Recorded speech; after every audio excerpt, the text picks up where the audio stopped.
Welcome to Films from the Phantom Zone, your podcast about failed and forgotten comic book movies. This is the podcast where we watch an old or forgotten comic book superhero movie and decide, does this belong in the Phantom Zone to be forgotten forever, or out and about for everyone to rewatch and remember fondly? My name's Arnaldo, I'm your host, and I'm joined as always with... I'm Berto. We got Berto, and a recurring special guest. We haven't heard from her in a few months. Hi. Oh, it's Sable. Yeah. Say it. Okay. Okay. I didn't know what to say. So that's my wife. She's been in a couple episodes. For whatever reason, if you like her and you want to hear more of her, make sure this show. Yeah, okay. Make sure you can scroll down and see all of the with guest Sable on the episodes. You can see which one she's in. Also, she has a Twitch. I do. It's at Sable Studio. Yeah, so Berto, what movie are we doing today? We're doing Elektra from the year 2005. And why are we doing Elektra, Berto? Because a long-ass time ago, we did Daredevil. Yeah, we did Daredevil in February. And this is the sequel, so... And yeah, we said we were going to do sequels, but we got distracted. We did a couple other things. We did a bunch of DCEU stuff for Zack Snyder's Justice League. Then we got excited about Falcon and the Winter Soldier, so we did some Captain America stuff. And now all that's over with. We can come back to the long-awaited Elektra. I'm sure you guys have been waiting a long time for this one.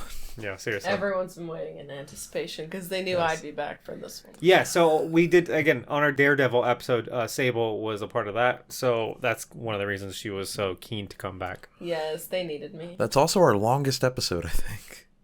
Yeah, because we were unorganized. Yes. Because we were crammed in the shit closet show. and I was wildly uncomfortable. Well, you That's look very true. comfortable right now. So. I'm very comfortable. I'm in my own corner. This is my Twitch corner. Cool. So this movie is not available anywhere. You can rent it. It should one of these days be on Disney Plus because they own this. Yeah. It'd be under, like, what is it called? Like Marvel, like Legacy I think or it's whatever Marvel the hell Legacy. it's called. It's like all the Fox Legacy? stuff and all the stuff that doesn't matter. all the stuff that doesn't matter anymore. Exactly. You'd think they'd put... So that's like their own Phantom Zone. Sure, yeah. It's like the non-canon Marvel stuff Yeah. that Disney has on Disney Plus, which is just some of the Fox stuff. But you'd think they'd put all of this shit that we've been watching recently, like, on there too, you know? Yeah. Like, the Captain Americas, all that should be on there. Because I think they have the rights to that. They probably don't, actually, but they should get them, you know? It'd be fun to, like, click on it. Yeah, and they just... put a lot of the shitty old Star Wars stuff on there. Yeah, or like the Ewoks and... Yeah, exactly. Yeah. All that should be on there for you to, like, go and whatever and enjoy, so... Anyway, time codes are in the description. We're going to go through our expectations, the plot, our analysis. We're going to delve into the character of Elektra a little bit. And then my favorite segment, Keep or Cancel, we're going to be talking about Jennifer Garner. And then we'll decide if this goes in the Phantom Zone or not. So if you want to skip around, you're welcome to do that. Scroll down. You can see the time codes. If you're watching this live on Twitch, obviously you can't skip, so sorry. You're along for the ride. Cool. Initial expectations. Who wants to go first? I'll go first. Do you remember what your expectations were when you saw this movie originally before today? Or was this your first time seeing it? I've never seen this movie before, so this is my first time watching it. But I saw the Daredevil, the new Daredevil, the show, and their version of Elektra. So I guess I kind of was thinking about that, but I saw the old Daredevil, so I'm like, I knew what to expect with Elektra. But so I guess I was expecting it to be like, I don't know, I guess similar to how Daredevil was, but I feel like her character was really different in this movie, and it bothered me. We'll get into that, though. I honestly wasn't expecting much. I honestly wasn't excited about this movie. I didn't really love Jennifer Garner as Elektra in Daredevil, so I wasn't super hyped for Bar this was one. pretty low. My bar was very low. Okay. I'm glad it was. But so basically, my initial expectations were low, wasn't expecting much, and spoiler, didn't get much. Whoops. There we go. Berta? I had never seen this movie before. I saw the trailer when I was younger. I didn't really care to watch this movie because I didn't really like Daredevil.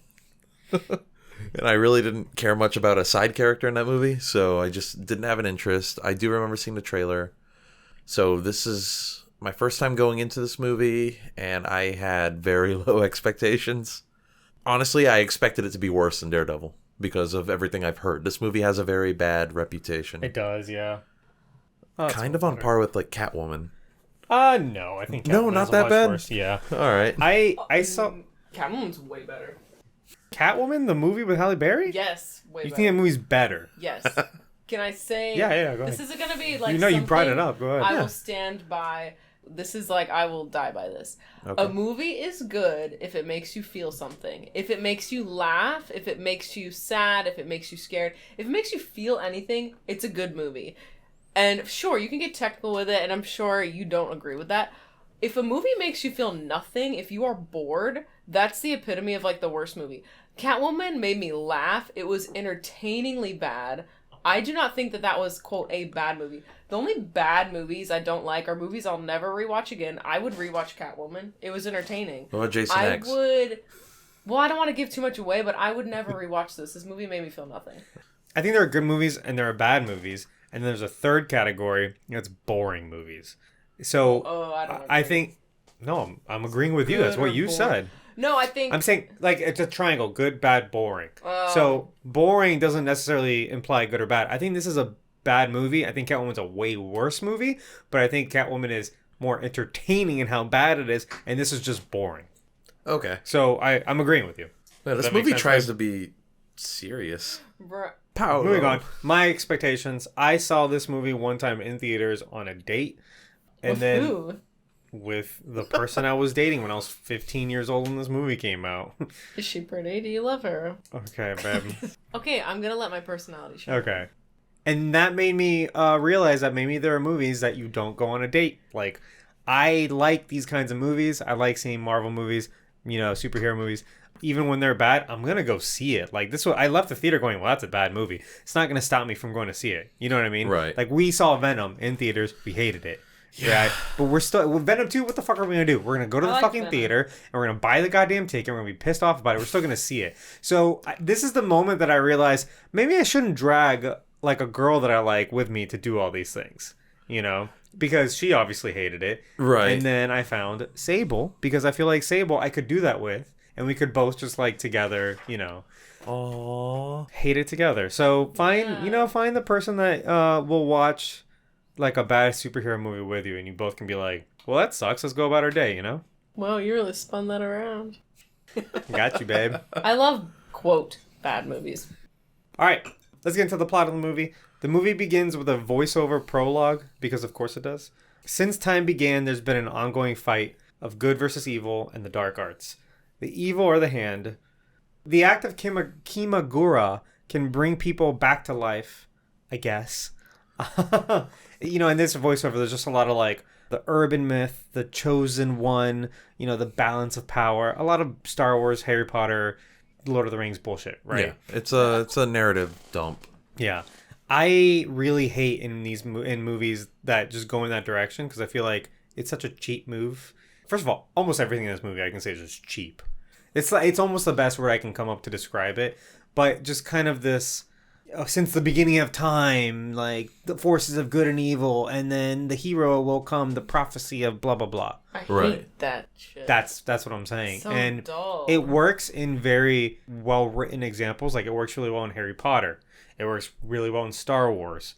And almost everything else is just kind of like, you're just... Lord of the Rings, sort of. There's no like prophecy in Lord of the Rings. There's no balance of No, power. it's just more like Lord of the Rings is yeah. like stuff happens that we didn't even see coming. Fuck. Let's go deal with it. And I like kind of that plot mechanic better, I guess. And like, Okay. Instead also, of like this why is Elektra? fated to happen. you know what I mean? Like Elektra's not supposed to be this kind of like Prophetic figure. This. Exactly. Yeah. That's what the writers had some trouble with. This is what I learned in the special features. Should we get into it now? I watched a snippet of the special features. To be honest, I watched the first 5 minutes. There are 2.5 hours worth of special features Holy for this movie. shit, that's There- longer than the movie. Yeah, there's a part 1 that's an hour and a half, and a part 2 that's 53 minutes. So I was like, there's no fucking way I'm I kind of want to watch that. So, You the would beginning... Oh, I've got some you would really... put yourself through that. So what'd you learn? So I learned... I mean, do you want to get to, like, something ridiculous? Absolutely. Yeah, sure. Might One as of the well. first quotes... See, even the special features took itself too seriously. They did a full intro. They added scenes from Daredevil in the intro, which made no sense. An intro to the special features. And then one of the quotes from, I think either their, like, writer or director said, I didn't set out like Columbus to discover new land. It was sort of what was facing us. When, like, talking about this movie, that's a direct quote. I wrote it down because I thought it was so fucking ridiculous. How self-important. Wow. Fuck are you going to compare yourself to Columbus and then produce a film like this that's so irrelevant? Well, like, I mean, what? Columbus was kind of an idiot, too, so... But people don't think that. Yes, they do. Columbus is a household name. We're We super all know woke about Columbus now. Now we are, Now yeah. we're woke, but at the time this came out, we weren't woke, and we loved Columbus. We was loved beloved. Columbus. We loved Christopher Columbus. We loved Chris. Columbus. This genocide of every Native American. To compare yourself to Columbus with a movie like this, I just thought it was so funny. I laughed out loud. You were saying, like, why Elektra, right? Like, why? And they were like, oh, like, Elektra in the comics, she's like an assassin, like she's heartless, like she's kind of a badass. And then who produced? Fox produced this? Yes. They were like, Fox told us they wanted a superhero movie with Elektra, and we were like, what the fuck? So they even acknowledged that was like kind of hard for them to do. Yeah, and because she's not a hero. That's kind of one of my biggest problems with the movie. Right, and they know that. Yeah. Well, at least the writers were aware of that. Yeah. Something I did appreciate about having that montage though is that at the beginning of the movie. Yeah, the montage of her, like, being brought back to life and shit. And, yeah, because she's being trained and stuff by Stick. I appreciate because at the beginning of the movie, I thought, why is she, like, this legendary assassin? When we last saw her, she was just some rich kid who, like, was pretty good at martial arts. And now she's, like, this cold-blooded killer. You know what I mean? Right. And that, like, took me out of the movie at the very beginning. And so by the time we get to the part where she's like, oh, we brought her back to life, and now she's, like, been trained by Stick and she's angry and shit like that at least helped me a little bit, not a whole lot, but that didn't help me at all. No. Some bad guy played by Jason Isaacs, that's Lucius Malfoy, by the way. Ooh. From Harry Potter. I don't know if you recognized him during the movie. Yeah, he accidentally gave Dobby a sock. He was the guy in the beginning that gets killed right away. And he's talking too much. He's basically bragging to his security guy about how he's going to get killed. He's hard to recognize when he's not in, like, the gold. It's like the golden blonde wig. He was also in The Patriot. That's Malfoy? That's Malfoy's dad. That's Lucius Malfoy. Oh, I thought that was, like, the little Malfoy. I'm like, there's no fucking way. He would have been little. So anyway, some bad guy, Lucius Malfoy, awaits in his office for Elektra's arrival. Malfoy tells his bodyguard she's the best assassin ever, and she'll be here in no time to kill him. Even with the protection of the hand, he's praising his would-be assassin. Elektra arrives, starts killing hand guards, and Malfoy says, they say Elektra whispers in your ear before she kills you. At which point Elektra steals an earpiece to say to the bodyguard, you can't fight a ghost. And that's when she breaks in. Kills Malfoy, basically, Yeah, like her and the bodyguard have like a little fight. It's not good. It's like close-ups and quick cuts. Oh, it was so hard to tell what was even going on. Yeah. And then she kills Malfoy after he... She kills like 4 or 5 people. After he continues talking, he's like, oh, so what's it like to die? Yeah, that got a little... He comments on, like, her legend. Again, we can get into this later. Why she needs to be a legend. Kind of not necessary. But... he makes a comment about her outfit. He goes, oh, like, just like the legends, you're wearing your red getup or whatever. Yeah. So I don't know if you want to take this moment to, like, get into costume talk. Our classic segment, costume talk. We could do that. Her outfit, what do you think? I didn't hate the way it looked, but I might just like the way Jennifer Garner looked in it. But, like, quality-wise, it's just a red outfit. There's nothing super impressive about it. I didn't like it. It's straight up like lingerie. It's ridiculous and not it's practical. Like the top half is completely lingerie. Like that's a piece of lingerie. It's kind of what she looks like in... It's comic accurate, right? Yeah. But should it be? That's not always a good thing. That's what I'm saying. Like, should it be comic accurate? I wrote that it's like cute, but not practical at all. And for her taking herself so seriously in this movie, it's like it just kind of almost looks like it's uncomfortable to look at.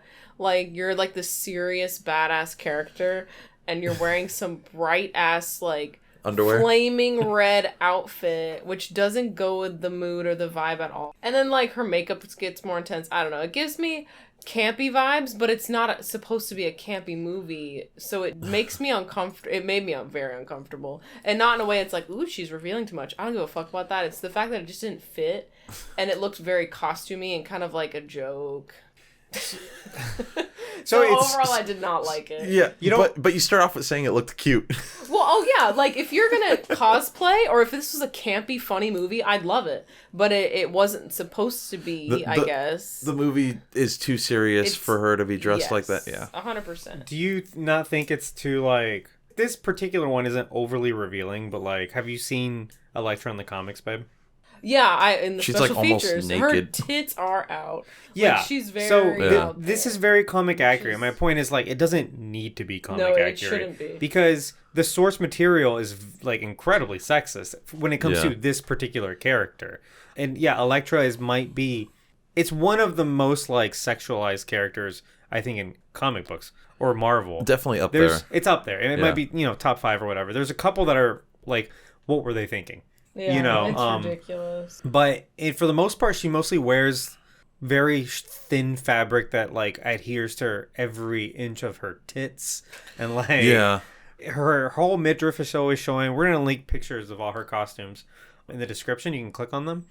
Early on, she just wore a loincloth kind of deal. Oh, so wow. yeah, so basically like It's like, all right. just her shit's just free flowing. It's like she looks good in that, but is that what you should be wearing when you're It's- assassinating people? I was Right. also going to say one thing. She's a very fit, in shape, thin person, Jennifer Garner, but I feel like the way this costume was cut, the midriff showing, was not very flattering. And in a lot of scenes, I was like, gosh, this makes her look way bigger than it's she kind of is. thick, right? It's a weird padded. cut. Yeah. It No, almost- it's the way it hangs on her stomach and the way it shapes her body. It's kind of odd, yeah. So in the comics, by like the 90s, they finally gave her pants instead of just having like a A loincloth and little like piece of Or like a thong. and like boots. Are you serious? She literally would just wear like a tiny little piece of fabric? Yeah, basically, yeah, and basically like so like all her hips would be showing, and like like half of her ass would stick out too, and then she had like really high boots or like a lot of like ribbon just like on her like arms and legs and shit. And we'll have pictures of this Yeah, in the yeah, yeah. description. So by the and stuff, 90s, she Okay, gets I need to see pictures yeah, of that. yeah. So by the 90s, she gets pants, and this costume is based on like that time period where it's all red still. Her midriff is social. Sometimes the midriff piece, like the top, is like even smaller. It's more just kind of like almost just like a bathing suit top, basically. But compare this to like Elodie Young. So in Daredevil the season show. 2, actor named Elodie Young portrays the new Elektra, and they didn't even try to do this. No, she looks right? much more like a ninja / assassin. Exactly. Yeah. So it brings up this debate of like, do you need to be comic accurate, or can you use something that even barely evokes a comic and it still works better? You know what I mean? And I I'd say think- like comic accurate when you can. yeah. If it's absolutely ridiculous, then don't do it. But also, don't go too far into trying to be grounded like X-Men did, where it's like, oh, let's just give them all black leather. I love to get into those movies when we get there, but like I didn't mind them all wearing black. It was a little bit of like It's X-Men. a huge departure, though. It's more from X-Men. What are they called? X-Force. X-Force. Thank you. Yeah. Where they're all kind of in black because they're like stealth ops or whatever. Yeah, But but it's like a lot of those characters, at least, and we're talking too much about X-Men now, Sure. but so Yeah, well, Yeah. So Forget Elodie it. Young, Elodie Young, her costume is like this, just a sleeveless top kind of thing, pants. She looks like a kind of like a ninja, kind of tactical, and the only pop of red is her little gator mask that she pulls up, yeah. and that's the only thing that harkens back to her comic book origins. But you know what's funny Well, is besides that her sigh. and the size, obviously, that's a weapon. You know what's funny is that after that happened in the comics, they changed her outfit to look like that. That's now her like default look from Daredevil season 2. Oh. All they did is, and we're gonna link this too. All they did is they kept that look. They added some more ribbons to kind of tie back a little bit more To from make the it still comics. more like the comic Little book comic character. booky. Yeah. Yeah, I read a great article about like the history of her outfits and how like in her 30 years or whatever, I guess it's been 40 years of Elektra, she's never been written by a woman. She's never been drawn by a woman. So Wow. there is this problem of like, here's a character who's like, yeah, she's a femme fatale or whatever, but like, man, is she overly sexualized. Like, and she's wearing like hoop earrings and like stilettos sometimes. Like, Which, just like, while she's just like, she's like a casually stripper. walking around, sure, okay. When you're running around killing people, it doesn't make sense. when she's going to the gala, great. Yeah. Or like But- going on a date with Matt. Oh, Matt. Sometimes she has a black costume. We'll get into that. That's when she's evil. Sometimes she has a white costume. That's when she's pure. Comic book Which stuff? Comic book Doesn't stuff, happen yeah. very often. Yeah, it happened one time. She split her evil and her good side at one point. It's a whole thing. We'll get into it. Her character's moving on. ridiculous. Yes, it's crazy. Okay, so we're introduced to the Hand leader. So real quick, the Hand it's like a ninja. It's an evil spiritual magic ninja clan, right? Right. That pretty much covers it. Called the Hand. So we're introduced to the Hand leader, Master Roshi, not the guy from Dragon Ball. Yeah, because as soon as they said Master Roshi in the movie, I was like, is this a Dragon Ball movie? I was like the pervy Dragon Ball guy. Yeah. We're introduced to Master Roshi and his son Kirigi. Is it Kirigi or Kirigi? They I say thought it was Kira guy. Is it Kirigi? Is it Kira guy? No, I just made that up. Damn it. Oh, fuck. I thought you knew something. I wanted to. They say his name so quickly, though, that I didn't quite catch it. Same. Kirigi. Yes, let's just call him Kirigi. It doesn't matter. They say his name like 3 times, and it was very confusing because it sounded a lot like Kimagure, which is the act of like bringing people back to life. Right. So I got real confused. I thought he was some prophetic guy too. Okay, this is a little off topic, but not really. I have here that they don't explain why she's alive still. Is this because of this? They do, but you might have missed it because it was very very brief, yeah. and all they really say is... It's the like, Kimagure thing. Right. They bring her back to and life. that's like in the intro, but in the movie, all she says was, I was dead once. And that's kind of it. Yeah. Okay. I wasn't sure if they really went into it, and I just wasn't paying attention. Okay. Nah, they didn't show it or anything, no. Okay. Okay. Oh, and Master Roshi is played by Carrie Hiro. Whoa. Carrie Hiro. He's Japanese. Hiroyuki Tagawa? Thank you. That's the guy from Mortal Kombat. Your soul is mine. Yes, he plays Shang Tsung in Mortal Kombat, and he also plays Johnny Tsunami's grandfather in the hit Disney Channel original movie, Johnny Tsunami. Wow. Thank you. They also remodeled Shang Tsung after his iconic. Yeah. He's kind of the only thing that really stood out in those movies. They literally have a skin that it's voiced by him and looks Yeah. like him in the new Mortal Kombat. Yeah, that's pretty cool. Elektra is scrubbing the floors Cinderella style in what appears to be a safe house, wiping her DNA, she says. Her assassin agent, McCabe, criticizes her for killing so many people when she's really only hired for one target. She says they all had it coming. In a flashback montage, we see Elektra dying in an ambulance in her outfit from Daredevil. Stick, played by Terrance Stamp, revives her and trains her, but as she progresses, he kicks her out of her dojo with no explanation. In this universe, was Stick also the one that trained Daredevil? I don't remember. It's not. He wasn't. He mentioned wasn't in the movie. at all. Yeah. Okay. So in the comics, Stick, who is a blind older man, just like By the way, it's not super clear that he's blind in this movie. he's Not not at all. acting very. He mentions they it. mention They mention it. it a couple times. Yeah, but he's not acting very well blind. There's a few scenes where he's literally making eye contact with people. Yeah. Well, I thought they'd put some contacts in to make his eyes look a little glazed over. Terrance Stamp is a good actor, but he's definitely funny in this one. He's no General Zod or No. Well, in can we this. get into the whitewashing? Is that happening now? Stick is not Asian. Stick is white. Stick is supposed to be white. Elektra. She's Greek. She's Greek. Elektra Nachios. They were going to film this in Greece, That would have been That would neat. have been good. but they decided not to do that. Oh man, that Thanks- would have been one Thanks good for thing. thanks for watching those special Yes, features thank for you. us. I got a lot of great insight from those 5 minutes of special features I watched. That actually is very helpful. Thank you, babe. And I like that there's a little bit of explanation on, like, you remember how she fucking died in Daredevil? Now she's alive. Here she is in the ambulance. She's wearing the same costume from that movie. Oh, and that's we- the ambulance. So- That makes sense. Yeah. So this movie is canon to Daredevil. Yeah, exactly. And then Stick, and because Stick is the leader of the Chaste, The Chaste. which are like the good ninjas, and they can practice as Kimagure to bring people back to life. Yeah. Also, apparently, Stick has like mild telepathy. I guess Sure, it's not explained at all. He doesn't use it in this movie, but Elektra does, who is not supposed to have telepathy. Yeah, her special superpowers, I didn't get that at all. Apparently in the comics they're not very well explained either. All right, well, there you go. She just has powers sometimes. In the present, Elektra is staying in a rental home on an island while awaiting her next assignment. She sets up her toiletries and fruits in a very meticulous manner. She goes swimming in the lake and emerges in an indoor pool, which then flashes back to her childhood learning to swim.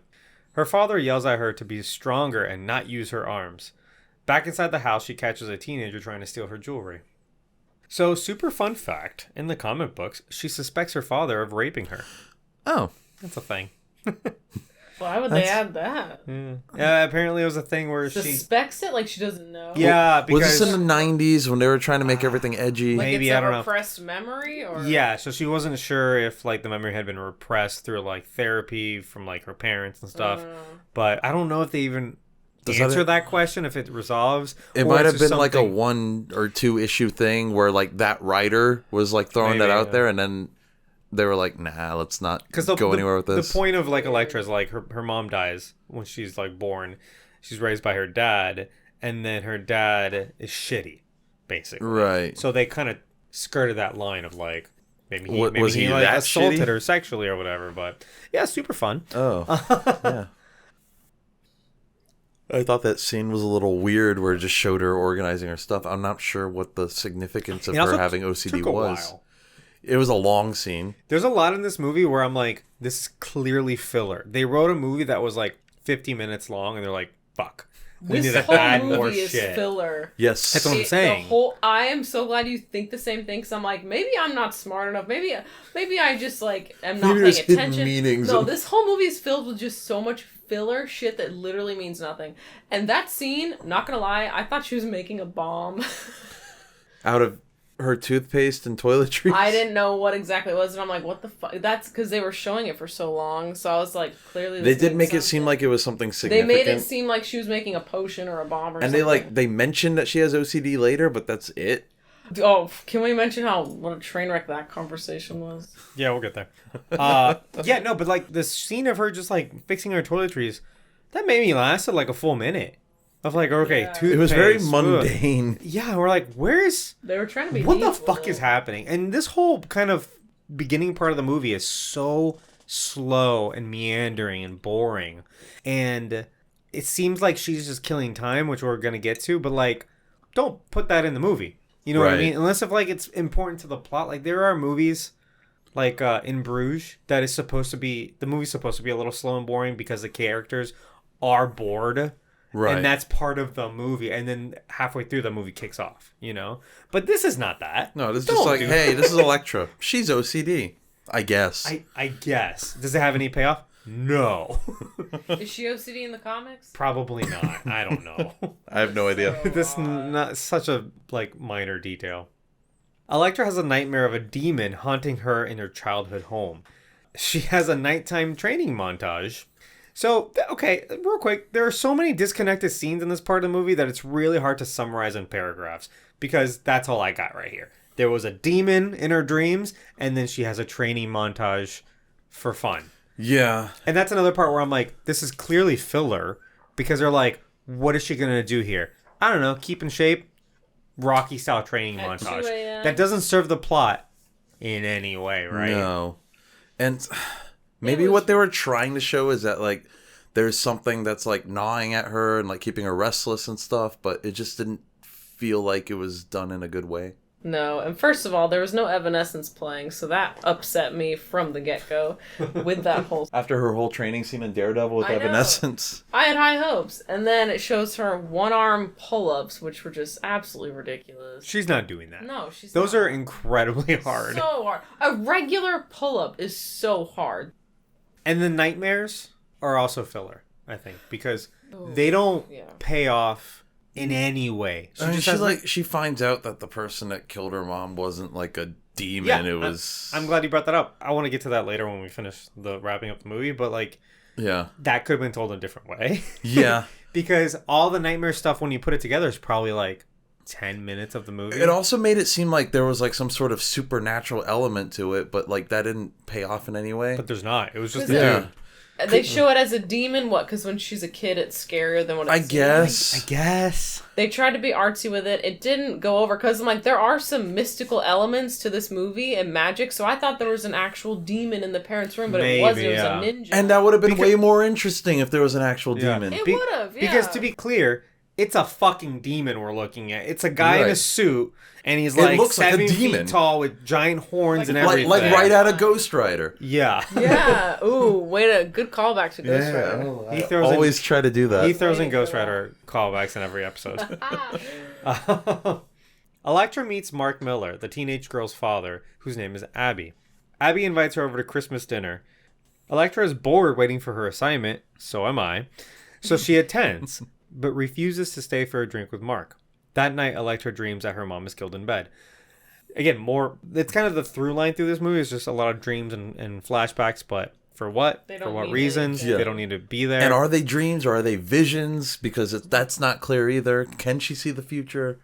I don't know. It's she doing can. too much. That's definitely a thing, yeah. This whole movie's doing too much for no fucking reason. Well, it's also not explaining what it's doing in any capacity. But now that we're on the scene where she meets the guy, right? Yeah. Yeah. I have a question. I don't know if you guys noticed this, but why does she act like she's never been a human in civilization? He goes to shake her hand and it reminded me of just like Pocahontas in the cartoon Disney movie where she's just like confused about all these customs. That's true, because she used to like go to like galas and stuff. Yeah, and I'm like, she is a completely different character than she was in Daredevil. I don't get it. In fairness, because I feel like she died. The movie did at least do this. She died. And now she's is that been what brought is? back, like and so she's like different. She kind of, I feel like she would have lost some of her humanity or whatever. I'm not saying it's great. I'm just saying that there is like an explanation there. That also could have been explored in a better way. Sure, you're missing the bigger picture here. That's all I got from that scene. You're missing the big picture here, babe. This is a Christmas movie, apparently. Oh, yeah. Yeah. She's like, hey, you want to come over for Christmas dinner? And I wasn't told that when I researched it. And Electra's like, what the fuck is Christmas? There was only one Christmas movie in our whole fucking list, and it was Batman Returns. And that was a great movie. And I would have saved this for Christmas for the 5 minutes of Christmas that there's in this movie. This was not a Christmas movie. And I don't want this to ruin Christmas. Where are they, too? That's the other thing I was confused about. They're just on an island? I thought y'all knew, and I was just not paying attention. It doesn't make no. I was really trying to figure it out because are they in a different country? She says around here they can cut your arm for that for stealing. Yeah, cut your hand off, and that's something that exists in certain parts of the world. But everyone there speaks English. Also, there's no other people there. There's also there's sort of no other people there. It's warm at Christmas time, so it has to be near the equator. So it's an Florida. island. No, they're on an island. And then there's the weather, and they show the TV, and they show a map of the United States. So they're in the United States. So Florida Keys. Florida Keys, probably. But they're mountains, though. Remember the mountains? Yeah, that doesn't make any sense. Okay. This isn't a real place, is all I'm saying. It's made up. I don't think it is, because in the special features, I got a lot out of that 5 minutes. Well, it wasn't Greece. When they were talking about the movie Elektra and starting out, the number one quote that the one guy said was, "We knew one thing. It had to be about her." And I was like, that's so profound. The movie's called Elektra. Exactly. I was about to say that. Yeah, no, it was so ridiculous. I'm telling you guys, let's watch the special features and do a whole podcast on it, because we probably could. And then they said, we knew we didn't want it to be set in New York because that's Daredevil's territory. We didn't want any crossover. So we set it in blah, blah, blah. And I stopped listening. So we set it in. You have no answers. So I have no answer. But I know for a fact it's not Are we in New York. in Greece? No, they said they wanted to shoot it in Greece, but they didn't. But is it What does set it take in Greece? place in Greece? Because Greece, does it maybe. get snowy around Christmas time? It's the fucking know. Mediterranean. Why live would in it show Florida. a map of the United States? Continuity error. I don't fucking know. Because this is not a good movie, that's why. They didn't think too much about they it. might have said they wanted to, and they just pretended like it was Greece. I don't know. Wow. Maybe this is just some fictitious country. Marvel doesn't really do that, though, except for like Latveria and Sokovia and Wakanda. Like those three. Do several. But they don't do as much as DC is what I was trying to get at. Sure. Elektra's assignment arrives. It's both Mark and Abby. She should have seen this coming, by the way. It's the only other fucking people on the island. Yeah. She immediately gets her compound bow and broadhead arrows and heads over to shoot them. Hell yeah. Doesn't think twice. As she aligns the crosshairs onto Abby's fucking chest, she changes her mind. So extreme. She calls McCabe and refuses the job. Like, what an outstanding person. As she's about to murder this 13-year-old child, she's like, you know what? I'm better than this. McCabe says they'll just send someone else. And wouldn't you know, it's ninjas. So... a whole fuck ton of them. Yeah, so it's hand ninjas that they show up. I bring up the compound bow thing because we do archery, so like we recognize a compound bow and broadhead arrow when I see one. Like that would destroy somebody. Yeah, those are designed to go clean through the target. So that would have gone... She would have gotten a 2-for-1. She could have. If she had lined it up right, yeah. That would have gone not into Abby, through Abby, and out the other end. Right Like into Mark. Oh, yeah. yeah. So, like, you know, how bullets don't even do. Like that. Elektra shows up at the home during a rainstorm as the ninjas are on the roof. She kills one and asks who Mark is and why they're targets of the hand. Elektra closes her eyes to focus and sees one possible future where a ninja shoots her dead with the poison dart gun. She therefore does something slightly different and defeats the ninja. He says more are coming and twists his own head, killing himself. This is a weird scene. So, Yeah. why precognition? That's not a superpower of Elektra. Why should this movie do that? And the way they filmed it was weird. So the way they show it is that she goes out to fight the ninja and he just shoots her and she falls down and dies. But what I was confused about is that he clearly has a dart gun. It's shooting darts. Yeah. Like he shoots the ceiling. But it's shooting it like a machine gun. It's like an automatic dart gun, Yeah. right? So it's like imagine like a big Nerf gun that shoots darts. So I was like, oh, maybe they're poison darts. But when she gets shot and hits the back of the wall, there's like blood on the wall. Like as if she got As shot if by she like got bullets. By bullets. So I'm Yeah. like, what's going on here? It was That's very just poor confusing. filmmaking. It is, and I think I know why, because I read a little bit that this movie was very close to getting an R rating. So maybe it was originally a gun. It might have been originally a gun, and they're like, fuck, CGI dart gun. Like poisonous darts or whatever. Gotcha. And there was a couple more of those things where like a lot of deaths happen off screen. Well, also the hand ninjas like explode into gas when they die. That's something That's else. weird. Yeah, And that was odd. It was very weird, and I feel like it's one of those, if we do this, maybe we can keep the PG-13 rating. Because when she kills a ninja, It he's does just kinda seem like poof, kind like a of video Saturday game. morning cartoonish. The green Yeah. smoke and they disappear. I was like, what Yeah. the fuck Yeah. is It's this? fucking weird. Yeah, and then so she just kind of like opens her eyes. She's like, well, I'm not going to do that. And then she beats the guy or whatever. Yeah. So, again, this shouldn't be a superpower of Elektra. It's not one in the comics. But I guess they can just write it off and say, like, oh, this is a chase thing. You Like know they, what I mean? they taught her to see They the future taught her through to meditation. Sure. I think they can write off anything as that, you know? And they do. And that's what And they they tried to do. do. Yeah, and very- it's weird. Very broad strokes here. I couldn't think of any other words, so here's how I'm saying it. Some fucking weirdos come into the Hands boardroom, led by Masaroshi's son. How do we say Is his it name? Kirigi? Kirigi, let's say Kirigi. The man whose job it was to kill Elektra, Mark, and Abby, and failed, left with a dagger, presumably to commit ritual suicide out of dishonor. One of the weirdos has a bird tattoo whose eyes move. And we find out later that his name is Tattoo. His little fun nickname is Tattoo. So His name is Tattoo. that's his Yeah, name. Yeah. they call him that. God. They all have names. fuck. So this is offensive, right? Is this offensive? I don't know. I did a little bit of research on this because I'm like, is this like in poor taste? If it's or like not? accurately portraying the culture and that's what they're trying to do in the movie, then I would say no. But if it's they're just basing it off of stereotypes and just trying to be edgy, then I would say yes. So it's called, in Japan, it's called, and I'm probably pronouncing seppuku? it. Seppuku, yeah. Yeah. And that's the ritualistic suicide. It originated in like samurai, if they like broke their code. Yeah. then Death before dishonor, all yeah, that stuff. then they yeah. weren't, Oh, they wow. basically weren't expected to keep living and they had to kill themselves. Mm-hmm. And this was like a way to kind of like, you know, fix that. Don't like, know if that's still practiced in Japan. So, fun fact, it was practiced through like up until like the 1980s. Oh, Oh, okay. I thought you were very going to say up recently. until like last year or something. I don't know. It might That's pretty still be recent. among I mean, that is individuals, pretty- that maybe, is but pretty recent. So, during World War II, it was pretty common. I believe that. World War II officers would kill themselves before being captured. Well, yeah, and also World War II fighter pilots would literally Kamikaze. Yeah. Exactly. Right. That was portrayed in one of the Wolverine movies. I think the second one. That's the one where he's in Japan. Yeah. So yeah. Where he, like, an officer, like, they're all killing themselves and then one doesn't, and then he befriends. He befriends him and becomes a Wolverine. silver samurai, and he becomes a big dick. Yeah. Oh. So yeah, this is a very real thing, and it, again, up until like the 80s was still happening. I do know that suicide is still very common in Japan. I Like, don't. just that might in just be general. because of But like there was also a lot of stress and stuff. Though. military propaganda that would basically say like this is the right thing to do. Like if you do if you fuck up and you get caught, Kill yourself. Kill yourself. Because we don't want you giving away our secrets, basically. yeah. And I went down a Wikipedia hole. There's a lot of dark shit.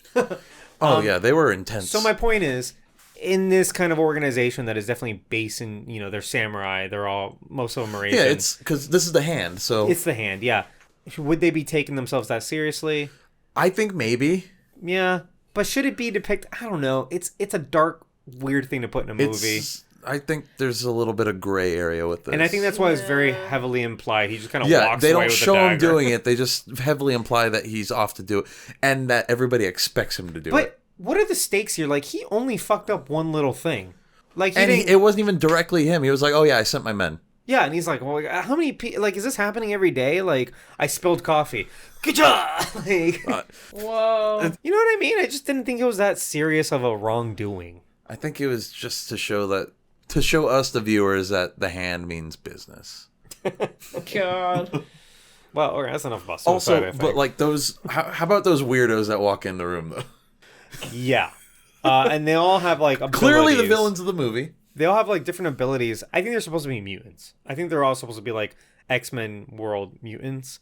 Because they were honestly trying to tie this in a little bit with their X-Men movies. Because this was Fox, right? This is Fox, yeah. Okay. So this takes place, probably, in the greater X-Men universe. I'm sure we could find out on a wiki or something and see what Earth this takes place on. I mean, it's not clear or whatever, but they did have plans on connecting these, maybe, if they went well. Right. And I think at this point they were trying to distance themselves a little bit from Daredevil. That didn't do so well. Ironically, this said So much let's worse. make a worse movie. So let's try to pull in connections to their more successful movies, the X-Men movies, because all of these guys have different powers, And they're very that's not- specific powers. Exactly, and Yeah. that's not a very Daredevil thing. No, because I don't think anybody in the Hand has like specifically like weird powers like that. Exactly. Yeah. Exactly. So I think these are mutants. Like I said, one has a tattoo. He's got like animal tattoos on his body, and like the animals can come to life, and like He control animates them and controls them. Yeah. And stuff. It looks Another guy- painful. They like pop out of his body. Maybe. Yeah. Another kind of like the guy from Moana. Oh yeah. He's like moving tattoos and Oh, Maui. Maui, yeah. Maui. And no. One guy's just really big and like bulletproof. That's a very common X-Men thing. Yeah. One It's is a very common superpower yeah. thing. Well, the lady, she has a name. I just kept on writing. She's tits. like a Poison Ivy type girl. Oh, the gothic chick. She's Yeah. probably my favorite character out of this whole movie. Yeah, What? She just makes out with people and poisons them. Yeah. She's okay. Let's move on. She's very one-dimensional. Yeah, This exactly. movie's one-dimensional. That's not saying a lot. Elektra finds Stick, who's enjoying a game of pool, to drop off Mark Miller and Abby, saying the Hand is his problem. He refuses them and leaves them on their own. The weirdo with the bird tattoo sees them as they drive off. That wording. That was great. So he can send his little bird tattoo to turn into a real bird, and they're being followed. He also turned it into like graffiti, which was kind of cool. It's not a bad idea. It belongs in a different movie, I It think. also, I was thinking that it wasn't the worst CGI I've seen either. The superimposed eyeball on his chest was horrible. The bird itself wasn't though. No, I think it was a real bird. Oh. I think that was a real eagle. He's impressed with the real bird. I was like, man, that bird doesn't look bad at all. That's like an animal actor. You ever see the animal actor show at like Disney and Universal? Those Twice, animals do. Yeah. I guess I just didn't expect that kind of work to be put into this You movie. just hire the bird. So they're looking for a place to go, right? Yeah, so Stick, again, he's just looking people right in the eyes. Like, he's not even trying to He literally blind. just looks at her and makes eye contact and starts speaking to her. All right, you're just an old white guy. I guess you're not blind. Because I was thinking while I was watching this, I'm like, is that supposed to be Stick? Isn't Stick supposed to be blind? Isn't he British too in this movie? Yeah, Terrance Stamp is British, yeah. that felt a little weird, but I mean, I guess there's no reason why Stick can't be British. Oh, yeah. Yeah, it's the guy who played Chancellor Valorum. Yes, in Star Wars. He hated that role because he thought it was going to be like a bigger role, and he just stands there and says 2 lines. And then he gets fucking booted out of the Senate. Whoa. Anyway, they arrive to McCabe's house. So a reminder, that's Elektra's like assassin agent. Gets her all her jobs and shit. Elektra tries to teach Abby how to meditate and shares a kiss with Mark. The next morning, McCabe tries to shoot the eagle bird tattoo. The weirdos arrive. Elektra, Mark, and Abby leave through a secret tunnel, but McCabe stays behind to sacrifice himself. He even says to Elektra, keep them safe. But like not 2 scenes ago, he was upset that they were here. Yeah. Yeah. So to be clear, this guy's character is very kind of like, I'm in it for the money. This is my job. You know, I get Elektra her like murder assignments. Fuck everybody. Like blah blah blah. And then at this point in the movie, he's like, I'll stay behind. I'll fight them off. He becomes a hero What? all of a sudden. It's a total 180. Especially then. This is my point. He looks at them and he's like, oh, keep them safe. You don't even know who these people are. You did not care about them 5 minutes ago. Maybe he did know. No. No. And they're not special. He was either. very confused when they all arrived at his We house. find out later. Spoiler, she's just like a prodigy. That's it. Oh. You know what I mean? They call her the treasure. They Yeah, do, yeah. apparently Elektra was a treasure too. There's at least 3 treasures in this movie. So This was is that bullshit. gothic chick. That's what I'm saying. She's not a treasure. So the kiss between Elektra and Mark, they've shared like 3 lines in this whole movie. So I don't believe. Yeah, I don't but she buy this went at over all. for Christmas dinner, so that's a little more believable than, say, Ghost Rider and Roxanne. Oh, absolutely. Ghost Rider references. Fucking Fucking- gosh. Yeah, I didn't like that at all. I'm like, he's an actual stranger. I think he had probably 2 sentences, like 2 lines throughout the whole movie. And then you expect us to actually feel something during this kiss? Are we supposed to like that? Are we supposed to be rooting for them? Because I'm not. That was so unnecessary. Yeah, they don't.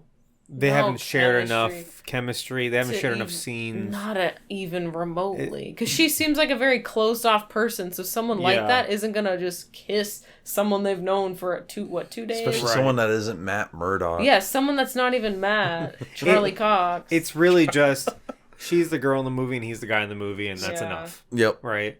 Not for me. It would have been better if they had a little romance with McCabe. McCabe. That would make more sense. That'd 'cause make more sense because they they would at work least together. They know each other exactly. And That then would've she'd been be a about little that. more upset when he sacrificed himself. That would have been way better. She didn't seem to care that much. Yeah, she was like, "Oh shit, you're gonna die." See She ya. literally just said, like, oh shit. Why would he literally. just go with them? Yeah. He doesn't hold them back for any amount of time. No, and because he stayed, they knew exactly where Elektra was going because I guess the bad guys can read minds. Yeah, they read his Oh, was that mind a and thing? killed They read his Yeah. mind and cut his head off. They decapitated him. They did. Oh yeah, there's a lot of convenient superpowers in this movie. Like, what's the most convenient superpower right now? He has it. Yeah. That because of we got to move the plot. It's like kids playing pretend. yes, that's exactly. This movie's written by children. You're exactly right. You can't hurt me because No, my powers The writers block look you. very Yeah. young in the special features. That's Oh the- no, they're actually children. No, the first thing I thought was these 2 men look like they're in their early 20s. Like, Oh, they looked yikes. very young. That's why they were excited to make an No, Elektra movie. they looked like they were 12. I'm just kidding. So they're being chased into the woods. So the weirdos chase them. I can't think of Do they anything have a else. name? The gang. They're mutant gangs. The They gang. they just look like. God, we're weird- like halfway through the movie, right? yeah. I think we're more than halfway We're, through. we're like almost done. No, because at one point, when they introduce themselves, they're all like crawling in. They're all walk. They all have like a unique like walk. Yeah, it's They're like the supposed to be, typical like, a bad weird- guy intro. Yeah, and they're all different enough so none of them blend in together. It's very movie trope. If this was a more campy movie, they would have been a freeze frame and it would have shown their name. Oh, yeah. If this was Suicide Squad, Yeah, that almost would have been better. I would have. This should have been a campy movie. Because I don't know what the girl's name. I'm just like, yeah, the one with the tits out. That's all I The know. whole movie, her tits are out. Because that's clearly The what cool this movie gothic wants. girl. Yeah, She wasn't But cool. what's her name? Oh, I don't know. See? And you liked her. I liked her. I thought her dead leaf trick was cool. I like when she gets stabbed in the fucking See, face. my problem, and Maybe I she meant to fucking mention dies. this. I meant to mention this earlier. Jennifer Garner is not badass enough for this character, and she tries too hard. The gothic girl didn't have to try at all. I would say she didn't try at all. I don't think Jennifer Garner phoned- was really the issue with this movie. She phoned it in real quick. Okay. Yeah. Her name is Typhoid. She's supposed to be Typhoid Mary? Yeah. From It sounds so. Oh yeah. So this character is an enemy of Daredevil. Oh, look at this outfit. An This enemy is of ridiculous. Daredevil. Her tits are out in this too. She's in season 2 of Iron Fist on Netflix. Oh, I didn't see that one. She's played by Alice Eve. Really? Yeah. Oh, that's a big name. Wait, what are her superpowers though? Highly skilled athlete, trained, blah blah blah. Doesn't she like swordsman. drain life? I think that's her thing. No, she has Yeah. like a bunch of different abilities. She blows kisses and kills people. No, we're talking about the real one. Oh. Pyrokinesis. Okay, so she can control fire. Limited mind control. Yeah, like everyone in this movie. She also has like Yeah, so multiple typhoid. personalities and shit. Oh. Okay, well, here's the list. Which, like, this character in this movie was nothing like that, so... Right. Yeah. Okay, so they're in the woods. Abby reveals that she can fight. Yeah, she shows up and she's like, fights one of them. She starts swinging this thing Her around. little beads thing, yeah. Her warrior beads that she bought off of eBay. Oh, yeah. And the mutant weirdo, the girl, Typhoid, kisses Elektra to kill her. Stick and his chase ninjas arrive and scare the hand off. What a contrived way to get a hot girl kiss in the movie.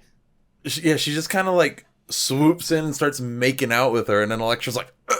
There's like a good, 15-second, like, girl kiss in this movie so that she tries to kill Elektra that way. And it doesn't work, surprise. It just seems like they have a list of things they want to put in this movie, and they're like, can we get two girls to make out? That'd be hot. I mean, two 22-year-olds wrote this movie, so of course they did that.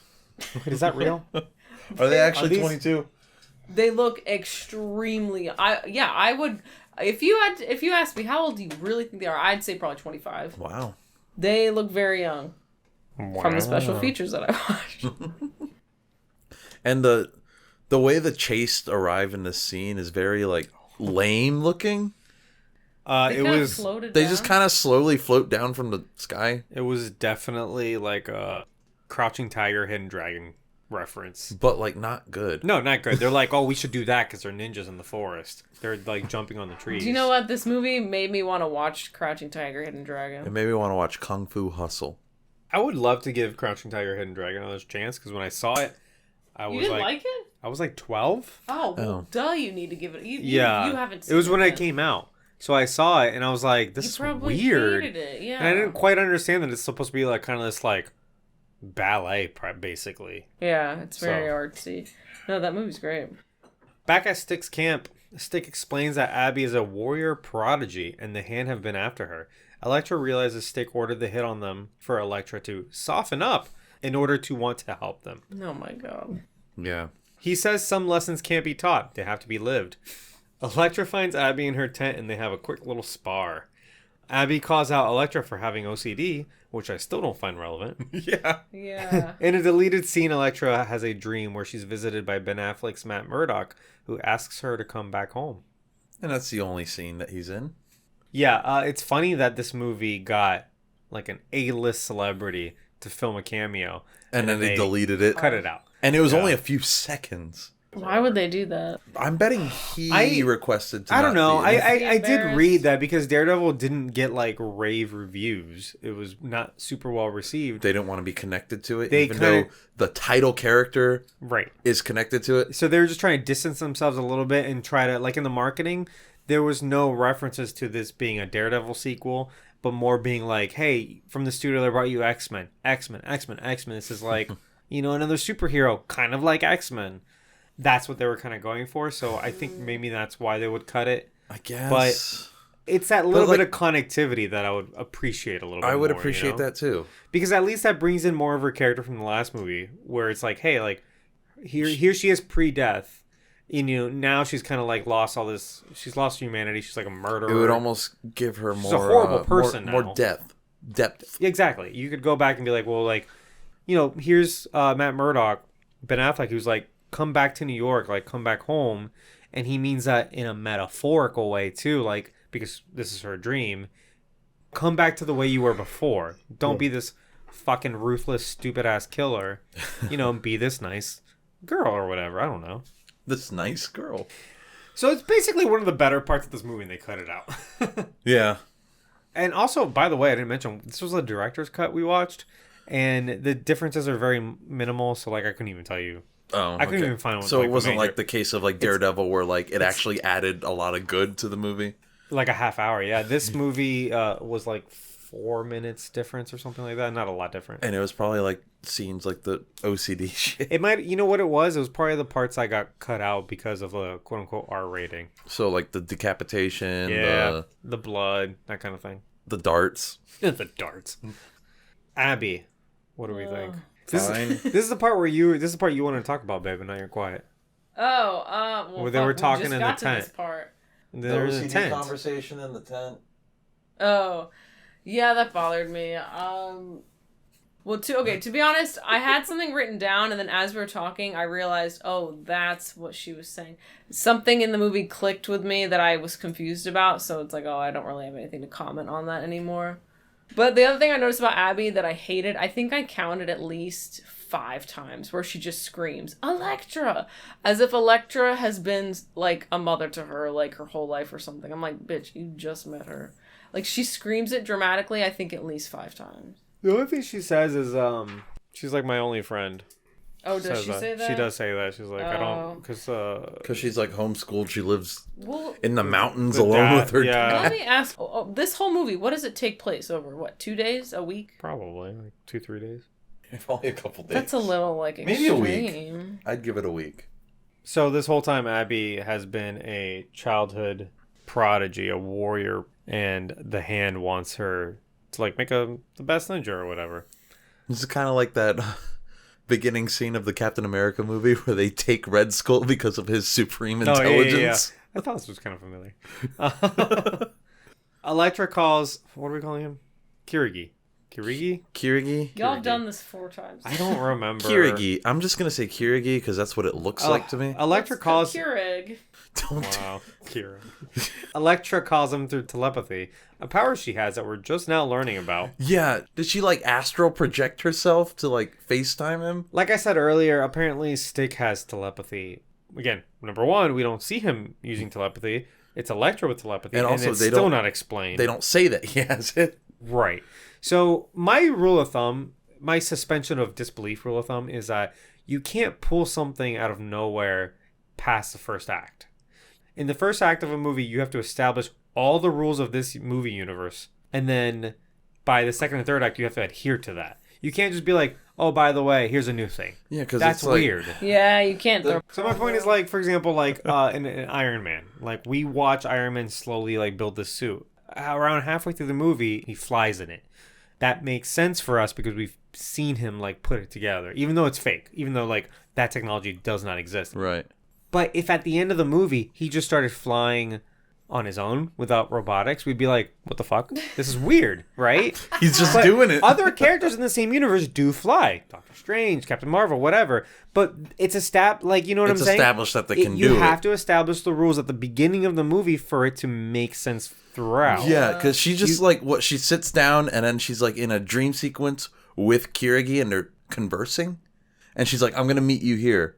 And he's like, that mixed with her previous actual dream memories. It's too many fucking flashbacks, forwards, all side to side. I'm over it. A flash side. It's too much. So their conversation ensues. She says she wants to end things between them for the treasure. They agree to fight to the death where it all began. Seems extreme. Anyway, Elektra visits her childhood home to confront the dreams she has as a kid. There she is ambushed by hand ninjas. She grabs a candle and starts the stove burners. As the ninjas break into the kitchen, she throws the candle and explodes them. This is probably the most intelligent thing she did, but also, like... You would have to know... That gas would have to be going for quite a while. Yeah, actually. To fill up, like, the whole room because gas dispersed quickly. You would also have to know that the ninjas would come in that way, but she can see the future. So the movie thought that. So I guess that works. Very convenient superpower. Yeah. In the main room, furniture sheets start flying, and Elektra, in her signature red outfit, starts fighting Kirigi. Kirigi? Fuck, I don't care. We're doing this again. I don't remember. Stick with one and commit to it. I don't. Kirig. There you go. I gave you guys that. So she's back in the outfit. She takes off like a robe. This is okay. Again, where is this movie set? Because her childhood home is just nearby. Yeah. Even though she's been traveling the world. How far did they grow travel? Up in Greece? So I guess she didn't grow up in Greece, but like, what? Or maybe they actually traveled a long way and they just did a very poor job at conveying the sense of travel. No, because then Stick is like, oh no, and he ends up there at the end of the movie too. But he's a ninja; he can just appear places. Oh boy. So they fight. They start fighting, and then the sheets. No explanation for this. Oh, they're like floating. All the sheets are flying everywhere. That was very distracting. It was so weird. I think it was supposed to make it like a cool final fight. It just type raises deal. like more questions. You know, It like, was just what is happening? It makes me think the house is like a haunted house. Like, you're distracted. I mean, you're thinking about other reasons That's all I why. got. Also, yeah, there's that. sheets floating in his house. There was apparently a demon in his house, but it wasn't actually a demon. But it could have been. And we thought it was up until like halfway through the movie. Or Was Ghost Rider Fox? Because there could have been a connection here. Sony. Ah, damn it. was that Ghost Rider in her dream and not a Stop demon? trying to make everything about Ghost Rider, I swear. It wasn't, because Ghost Rider would have crossed over with Spider-Man, if anything. Oh, true. So, more flashbacks reveal that he's the hand ninja who killed her mom. So not a demon. Right. He kicks Elektra, and the force behind it knocks everyone back. Weird. Hand magic. Yeah. Abby shows up and tries to fight him. Elektra emerges from the sheets and pulls Abby away. They're chased by tattoo snakes into a hedge maze.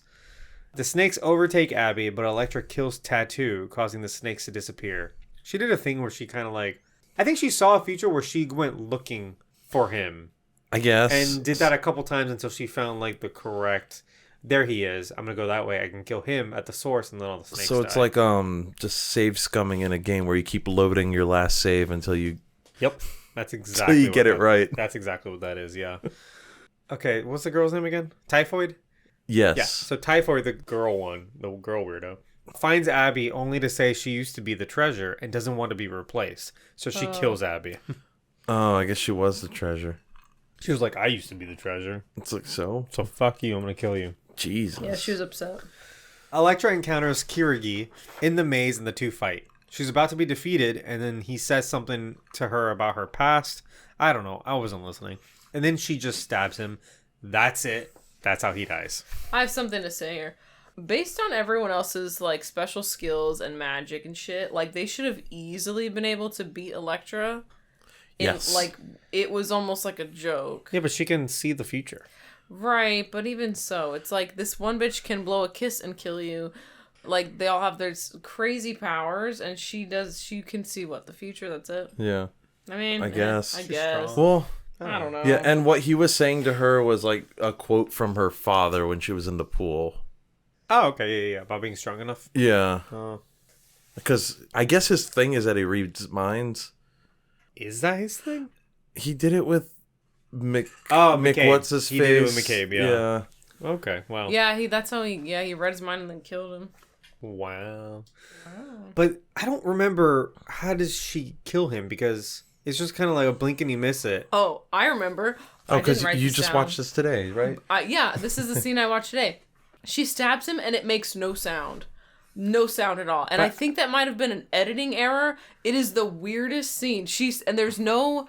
It's that so R rating thing. If you can't hear the stab, it's fine. Is that really Yeah, what but the that whole is? movie, I'm there's saying. swinging blades, and all you hear is shing, shing, shing. No, it's literally like she goes like this and goes no What? sound. And then he just, like a How slow does he stab? get the edge on? How does she get the edge on him, though?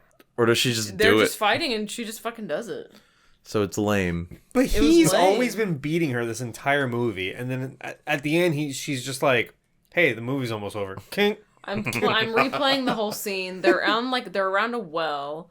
They're jumping around. He throws a sword and she ducks and it goes in the bushes. So he's down a weapon. And then she And just then- stabs when he falls down the well, right? That's Yeah, my point. nothing crazy happens. Yeah, as to there's where- no she goes like that, reason- and then he no. falls down the well, and his swords are like Yeah.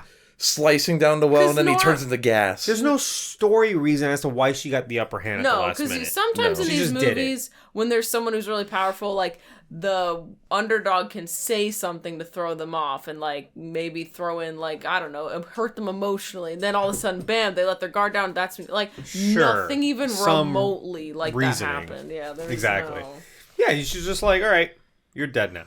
And that's Yeah, it. yeah. That's it. And I'm gonna quietly kill you with a sword, and if you blink, you're gonna miss it. and you're gonna turn into gas. It's really fucking convenient also when the main character can see like several minutes into the future. Yeah, It's almost like she can read the script, Exactly. That's exactly what it is. Because she's just like, which okay, would make well, a good Deadpool plot point. what's that movie? There's a movie where Nick Cage does that. Yeah, is it Deja Vu? No, that's someone else. I forgot what it's called. I was gonna Yeah. say. Knowing. Is it Knowing? Wait, did we already pass the part where her and Abby link up and jump through the window? What do you mean? Did we link passed up? that part? Yeah. Oh. Well, I mean, you can talk about it now. What when they leave. Because it was in this paragraph, yeah. It was a weird scene where they just have this weird banter where Elektra's like, you're a pain in the ass. She goes, oh, you are too. 1, 2, 3. And they both count together and jump out a window. It's all very awkward. Was that supposed to tie into the OCD thing? Maybe. Like, they're both, like, relate, like, there was also another over. weird scene, like, before this whole last fight and stuff, where, like, I don't know if Elektra saw the future or something, but it was almost like a jump scare. And then you saw, like, a face on the screen, and it looked really creepy looking. What was that? I don't remember that. What scene was that? Was it the demon? No, it wasn't the demon. It was like a woman's face. It might have been either Elektra or Abby dying or something, but it just looked weird. Mm-hmm. It was almost like a jump scare. It was like... Yeah, and I hated it because it scared the shit out of me because I was falling asleep. Was it her seeing the future? Maybe? It was a jump scare. It was, like, kind of random. Yeah. And it was a very creepy looking face, actually. Like, it was almost, like, uncomfortable to look at. Berto had nightmares about it. I didn't have nightmares. I just remember vividly that I was very uncomfortable looking at that face. No, I remember that jump scare made me mad because it was unnecessary and it hurt my ears. I do not remember this at all. I remember it. We gotta find it. That was, I thought, earlier. It was earlier. Yeah. From the camp. Who cares? So... Yeah, we're in who cares territory. Who cares? Also, where was the dad during this whole? He was looking for camp. them. So we watched the deleted scenes, okay. and this was cut. But the dad noticed that like Abby left, and Stick is like, "Oh, she went to go fight," and he's like, "We gotta go," and Stick's like, "Nah, we can take her time." and then the dad's like, "What?" Yeah. Okay. I missed that scene. I don't remember. It was a deleted scene. Oh, but in the movie, how are we supposed to know where the dad was? You don't. We don't. Oh, that's why I wrote down, where the fuck was the dad during this fight? He was wandering around lost. Didn't know which way was up. He was bopping around. Bopping around. Ain't got a clue. Around. Elektra puts Abby, who's now dead, in the bed her mom died and somehow does the thing where she can bring people back to life. I guess she was taught that too. The Kimagura. Yeah. Abby awakens and Elektra and Mark kiss. Wouldn't Abby, like, not be herself anymore? Yeah, and they do mention that. There's, like, consequences of being brought back to life. And she says, like, yeah, it was different for me, and who knows what her second life is going to be like, yada, yada. Oh, and he's like, oh, it could be better than your first one. Exactly. Isn't it kind of fucked up to bring someone back to life against their will? Where are the ethics of this? 13 or whatever. Probably. I love... And when I say I love, I mean I hate that they have like they share like a little family moment. She's like, "Can we get ice cream?" I now? fucking hate that. Yeah, and it's like, "Oh, are we a family?" And like Jennifer Garner smiles, which is like the only time she smiled at all because she's playing this character like really kind of like moody, you know. I think Jennifer Garner was just very moody when filming this movie.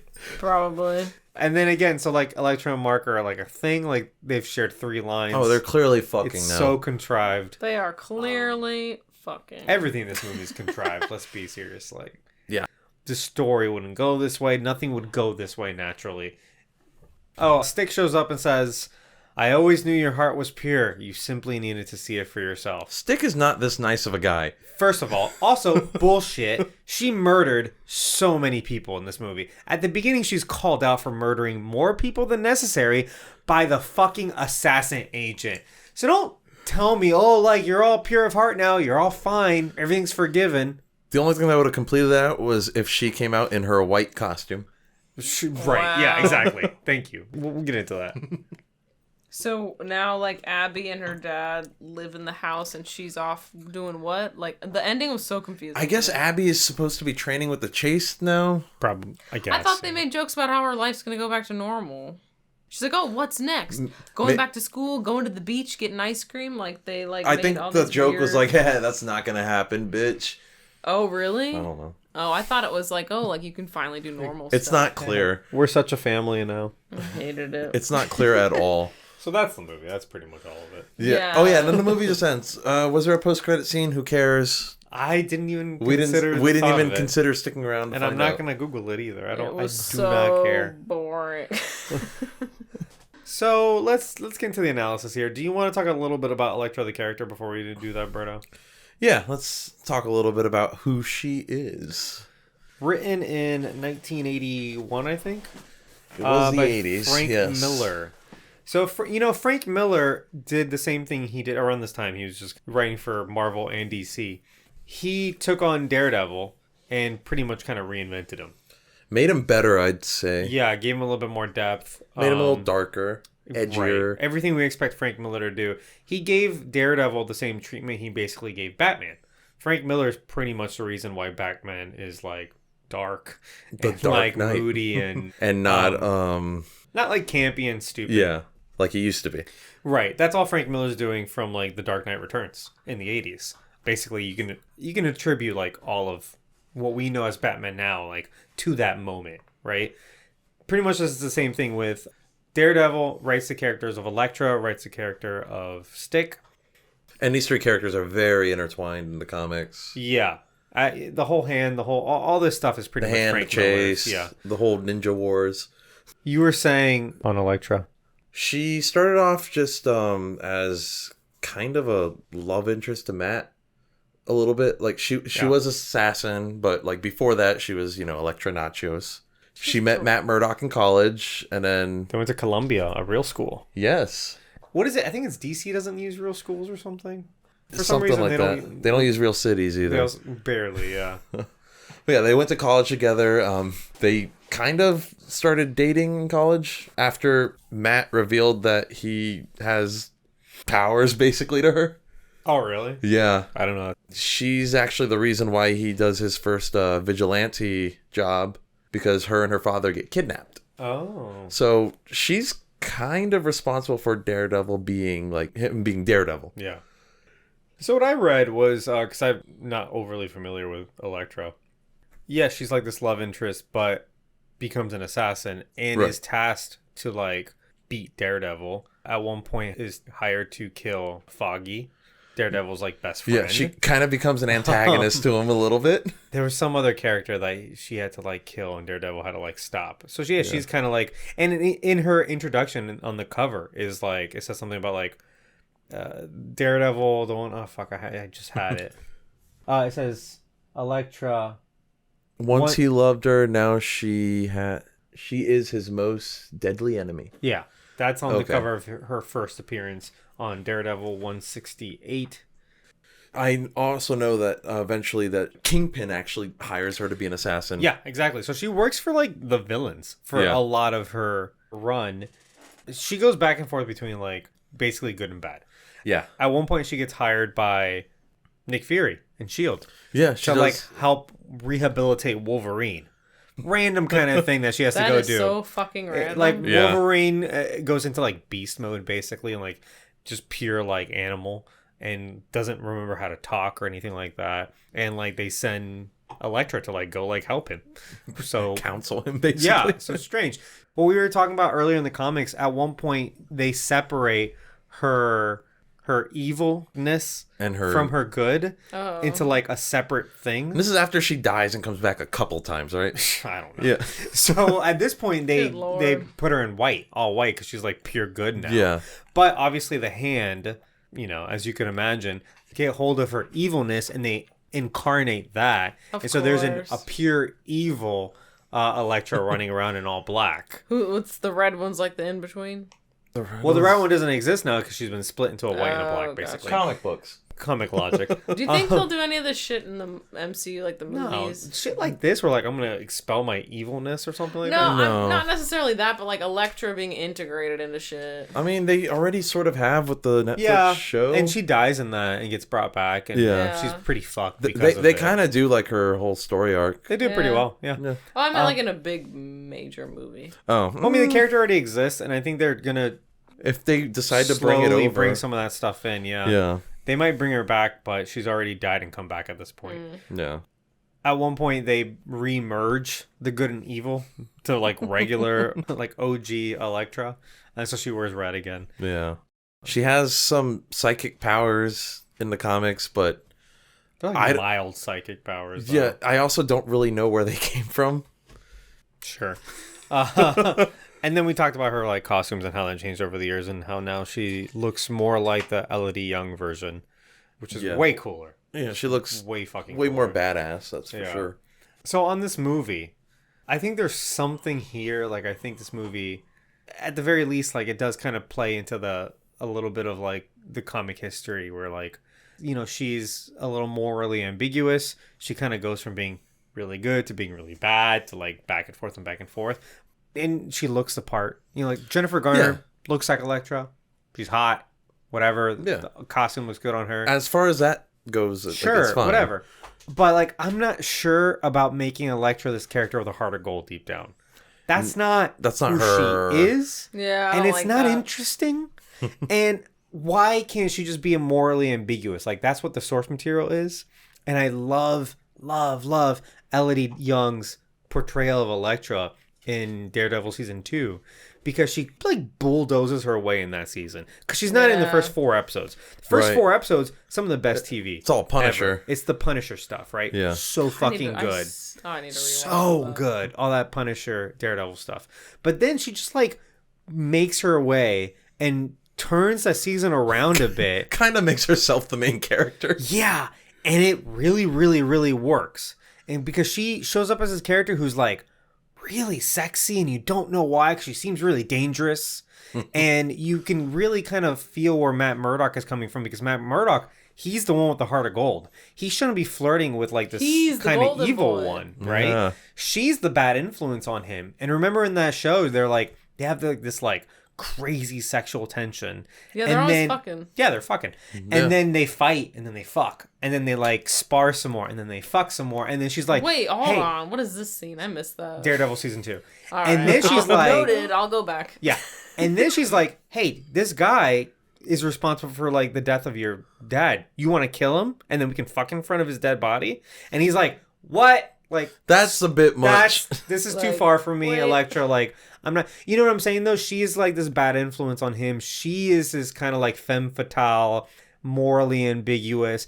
She's not Jennifer Garner at all. And I feel like the problem here is that Jennifer Garner's really poorly miscast for this role. Oh, 1,000%. Yeah. Because Jennifer Garner is also like this kind of, there's a reason she's typecast as like this like nice girl. Oh, she was in all her great in movies. Yes Day. Did you guys see that She's on fantastic Netflix? in Yes Day. And we're going to talk about Jennifer Garner and Keep Her Canceled, but in all her roles, you kind of look and most of them are like, 13 She's going like the on 30. hot mom. nowadays she's the hot mom, but back she was like, just like the very relatable love interest or relatable like chick flick character. Good girl right? next door. Just, yeah, just 13 very going on 30, nice a girl. classic. I already Uh, said that.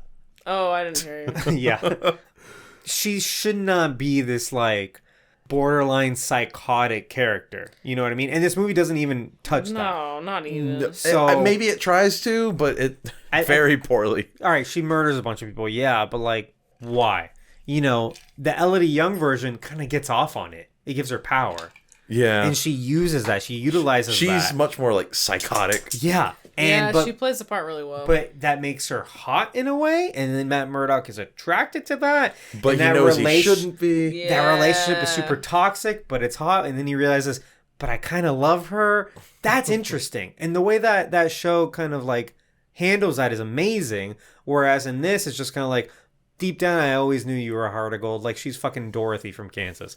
No, Yeah. And she's no, like, thank you. thanks, Dick. Yeah, I'm not about that, but no, not bad. Also doesn't fit the tone of the movie that we just watched either. sure. And I think again, part of it's because they casted Jennifer Garner in the first place in Daredevil, and I think they only casted her because she looked the part. She's Yeah. hot. It's 2003, whatever. She's the next up and coming like girl star, and she's an I alias. thought she'd be more like, I don't Was, know. So was she already an alias at this I point? think she was already an alias, so there she was like, yes, Okay. she was. They're like, oh, you know, she can do the action stuff. Alias, great. So Cool. cool. But they're not thinking about like who is Elektra as a character and does Jennifer Garner fit that? Can she act her way into that? Because I kind of don't think she can. No, I mean, I never liked Jennifer Garner as Elektra from the start. I think I liked her a lot better in Daredevil Oh, because a lot better. it wasn't exploring her character in that movie. She was just kind of like, a tertiary is character. is she dangerous? Is she hot? Like, what is she? There's a lot of questions in that movie. Where in this one, they're just telling you, no, she's like this kind of like morally ambiguous, but actually she's got a heart of gold. No. So I she's don't not buy morally it. ambiguous because she has a heart of gold. Exactly.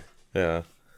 Well, I said it at the very beginning. Movie as a whole was just so dull, so boring.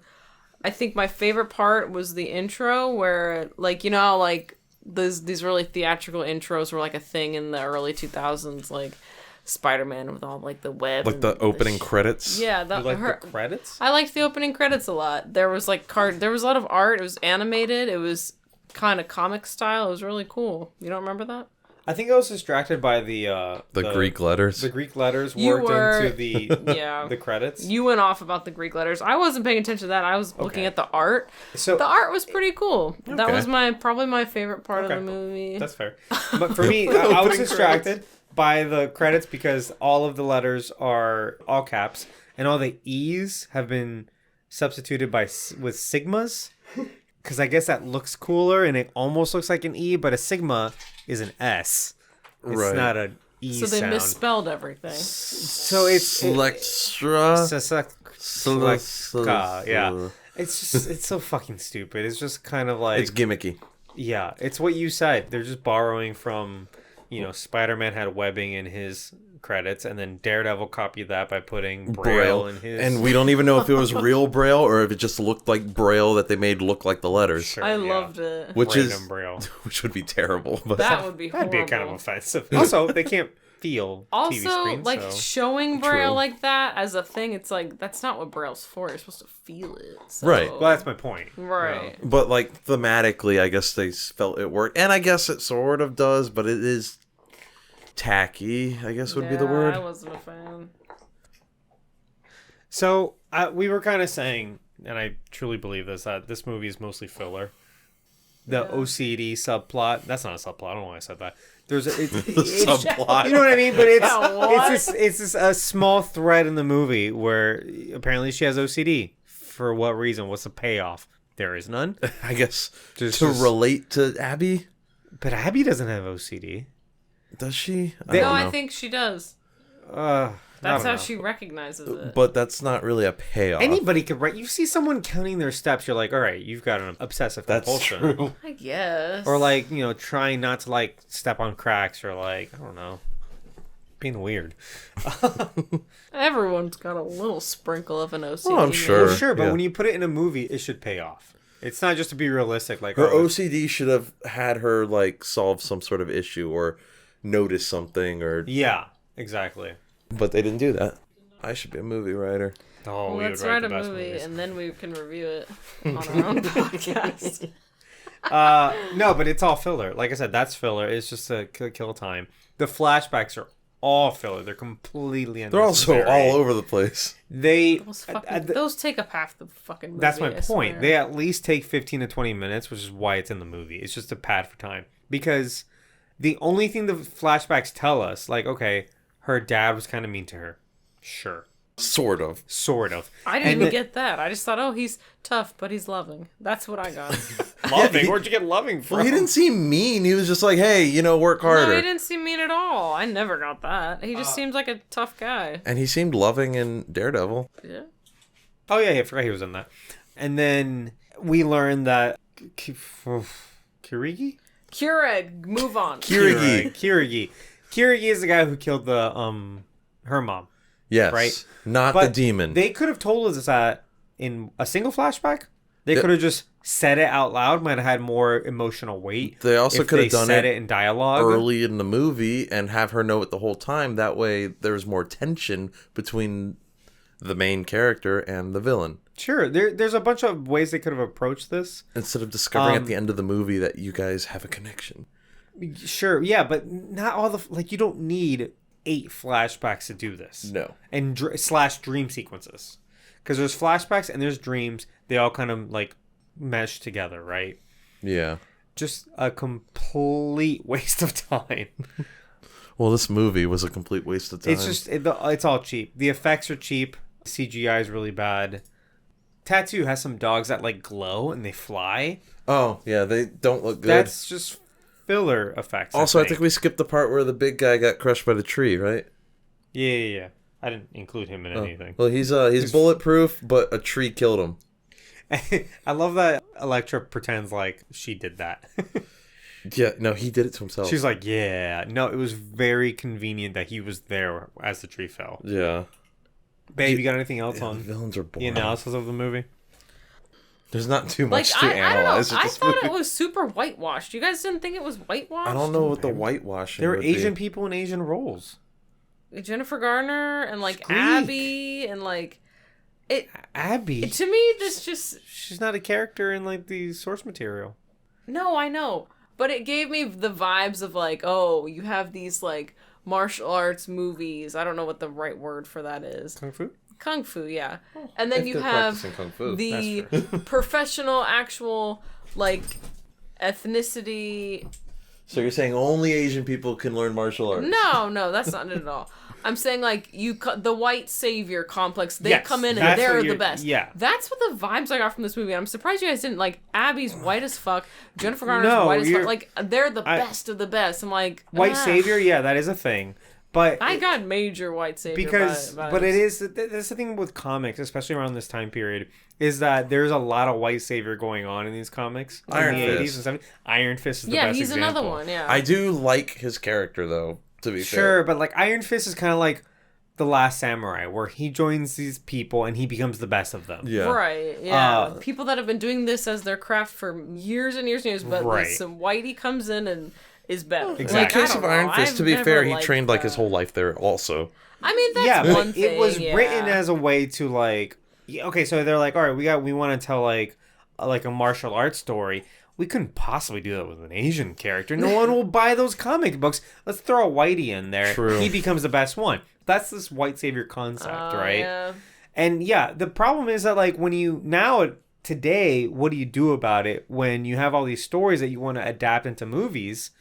And they've That already were made been in that made time in period. this way. So like people took issue with Iron Fist. It's like, okay, you're making this Iron Fist TV show, but we know he was a white savior back in the 70s. Now we're looking at it and we're like, well, we want to make a TV show. We can't change it from the ground up. You know, Right. we can pay as much respect. no matter to what the you do, culture. you're going to piss someone off. Exactly. Yeah. We can pay as much respect to the culture as we can, but at the end of the day, we still are telling a story about a white guy going to like China. He doesn't even go to China. He goes to the mystic realm of Kung Lung, and he learns his martial arts. And isn't technically on Earth, so right. Yeah, exactly. So it's fine. And then he gets like the dragon thing, whatever, and he becomes the best fucking kung fu, blah blah blah. That's fine. That's a whole different thing, whatever. But just seeing Abby, white as pasty as hell, But Abby, who's not even like part of the source material. They could have chosen anyone. It's like, it just is just like kind of annoying. I just feel I also it's just funny don't that you like draw the her. line at Abby, who's like and not. Jennifer Garner. it might be and- because they made this character for the movie and they did I that. think just piling on top of how bad and boring the movie was, it was like It was just the one so- standout thing about it. Like, It okay. just all just was so annoying Okay. and just not good in any way. Just it's like if mayonnaise was a movie. Yeah, Wow. man, we're gonna put that on your. That's Put that on Sable's the review. poster. If mayonnaise was a If movie, Manny was a movie. Elektra. Can you actually? Can that be our audiogram? I'm so proud of that. Can that please be the audiogram? Okay. If mayonnaise was a movie, Mayonnaise was Elektra, 2005. Is mayonnaise an I instrument? stand No, but by it's that. a movie called Elektra. I stand by that. Stop playing. That's my final thought. Are we at that's- final thought? That's interesting. No. All right, cool. Well, if that's it for that, let's go on to our next segment. My favorite segment, Keep or Cancel. All right. So this is where we talk about the stars in the movie and we decide if we should keep them or cancel them. Jennifer Garner. Yeah, that's pretty much all we're going to do. So she got her start on an episode of Law & Order like everyone else in the business. Law & Order is such a good like career Kickstarter. Everyone's done an episode of Law & Order. Everybody's been in an as a episode of Law and teenager. Order. Yeah. You know? Was it that easy to get on it? Well, they need different. Every episode needs like its own cast, you know, and they have. I've never seen that show. I have no idea what it's never about. seen Law and Order. Never seen a single episode. Couldn't tell you a single thing about it. Oh my god, I've watched so much Law and Order. It's not even fun. Not recently. I used to watch it a lot as a kid because my mom watched it a lot. Oh. She was in Mr. Magoo. That was her first like major movie. Was As she like a child, kid? She was like a kid. No, she would have been like 20 something or 30 at this point. Oh. Why Mr. did I Magoo think come she out. was like a How old child? is she? She's 49, I think. Oh. Today. Really? Mr. Magoo was like today? in the 90s. That was Oh. with the guy from Airplane. What's his name? Leslie Nielsen? Yep. Yes. Played Mr. Magoo. Not a great movie, but I did watch it. I remember watching that as a kid. I like Mr. Magoo. I like those cartoons. She was in Dude, Where's My Car? I do remember that movie. The Ashton Kutcher, Sean William Scott, like, stoner movie from the 90s. Yeah. And Pearl Harbor. Yes. That's where I assume she meets Ben Affleck. And then Daredevil, obviously. 13 going on 30. Right after Daredevil, 13 going on 30. Around this time, also Alias, the J.J. Abrams TV show. Did you watch Alias? I know of it. I've never watched it myself, though. Same. I heard it's she's like a spy. I think she's like a spy, yeah. She has to constantly have a different alias. Oh. Don't quote me on that. So 13 going on 30, babe. You like that movie? Yeah, Mark Ruffalo's in it. Yes. Is that why you like it? Do you like it? Yeah. Why? Because we're talking about it. Oh, sorry. I was looking at pictures of her from recent. She looks pretty good. She looks good. She's in all those She's never looked bad. No. Capital One Venture she looks commercials. The same, pretty much. Yeah, she doesn't age. Do you know what I don't really like about her? Yeah, it's her voice. That's fair. Something about it. It's just not quite right. I don't really have an issue with it. It's not horrible, but I just don't like hearing it, you know? I mean, I don't like my own voice, so I don't know what I'm saying. I just watched way too many of her, like, commercials, her Capital One commercials. They were just, like, way too prevalent. And I think, like, yeah, I've got her voice, like, ringing in my head because of it. You know what I mean? Like, you just heard it too many times. Yeah, I'm talking about the Capital One Venture card. Ugh. Yeah. She did some shampoo commercials, I think. I don't remember those. I feel as everyone's, like, favorite chick flick is 13 going on 30. No, it's not my favorite. It's so many people, like... It's a very common, like, one that people like. I've never seen that movie throughout. I've seen, like, pieces of it. But we should watch it. It's good. I'd be down. Then she did a bunch of chick flicks, like Ghosts of Girlfriends Past, Invention of Lying, Valentine's Day. Did you see Butter? Well, you and I saw Butter, babe. Remember Butter? What? Butter? Butter? We didn't watch that. Yeah, it's a movie. We watched it on a plane. What is that? It's a movie with Olivia Wilde where they make butter statues, sculptures out of butter. Yeah, what was this? It wasn't very good, but she plays the uptight character, and Olivia Wilde plays like the hot, hang loose character. Are they building the sculptures? Yeah, they're competing. Oh, it's Butter Sculptures. Yeah, I honestly remember. I think I leaned over and kind of watched. I thought over they your churned shoulder. butter. No. I don't think I actually watched it. It's pretty bad. She was in a movie recently called Peppermint. It's like the butter plot... peppermint. What the fuck? Yeah. So the plot it didn't do very well at all. The plot follows a mother who transforms herself into a vigilante in a quest for revenge against the drug cartel that killed her daughter and husband. So Elektra 2. More like Ghost Rider. Yes. Taken. More like a Taken movie. But with Jennifer Garner instead of Liam Not Neeson. Believable. Are we gonna review Taken? No. That's not a comic book nor a superhero movie. She was nominated for a Golden Raspberry for Worst Actress in that. Oh, yikes. I feel like I've been really negative about this whole thing, so I should say something good. Okay. I have a couple things on her. Do you want me to go first? Yeah, you can go. So there's two things that I thought I didn't like about her, and now I'm kind of questioning it. But one is she was on Conan O'Brien. You didn't like that? Do you know what I'm talking about? No. Okay, so she was on Conan O'Brien, like, promoting Daredevil. This was such a long time ago. Oh, God. Conan probably had a lot of hair. He still has a lot of hair. He's more hair. He's pretty much... He hasn't changed very much. He looks very good, I think. He's still short. Short? He's probably had work done. Is he... Conan O'Brien's like 6'6". Why am I under the impression that he's short? He's like 6'4", 3". He's incredibly tall. Why am I under the impression that he's a short man? I don't know. He's very tall. I always see him sitting. He's 6'4". Yeah. Holy shit. He's very tall. I thought I knew Conan. You know nothing. Get out. I'm just kidding. Oh, he's the same height as Machine Gun Kelly. Machine Gun Kelly's 6'4"? He's fucking huge. Yeah. I didn't know he was that tall. He's a monster. Very tall. He's very tall. He's very lanky. Well, that's why I'm like, I'm picturing Conan O'Brien being that size, and I can't. That doesn't seem right. Doesn't seem right. No, Conan is very large. He's I very have tall. only seen him sitting down, I guess. Oh, you haven't seen his segments where he stands up and goes places? I Walks guess- around? Maybe, but the camera angle does not make him look that I have tall. never thought he was tall. Never. I thought he was Y'all like need short. to watch more of him because I've been always very aware of how tall he is. I have not I've once watched been a aware lot of of him Conan. being tall. Anyway, Never been. Jennifer Garner was on Conan back in 2003 promoting Daredevil and Alias. She was on and she told an anecdote. Conan asks her, do you know about the writing process? And she's like, yeah, one time I sneaked into the writer's room. I saw something on a whiteboard, whatever. They get a little bit distracted and Conan's like, okay, so like back to the story. You snuck into the writer's room. And she goes, snuck's not a word, Conan. You should know that. You went to Harvard.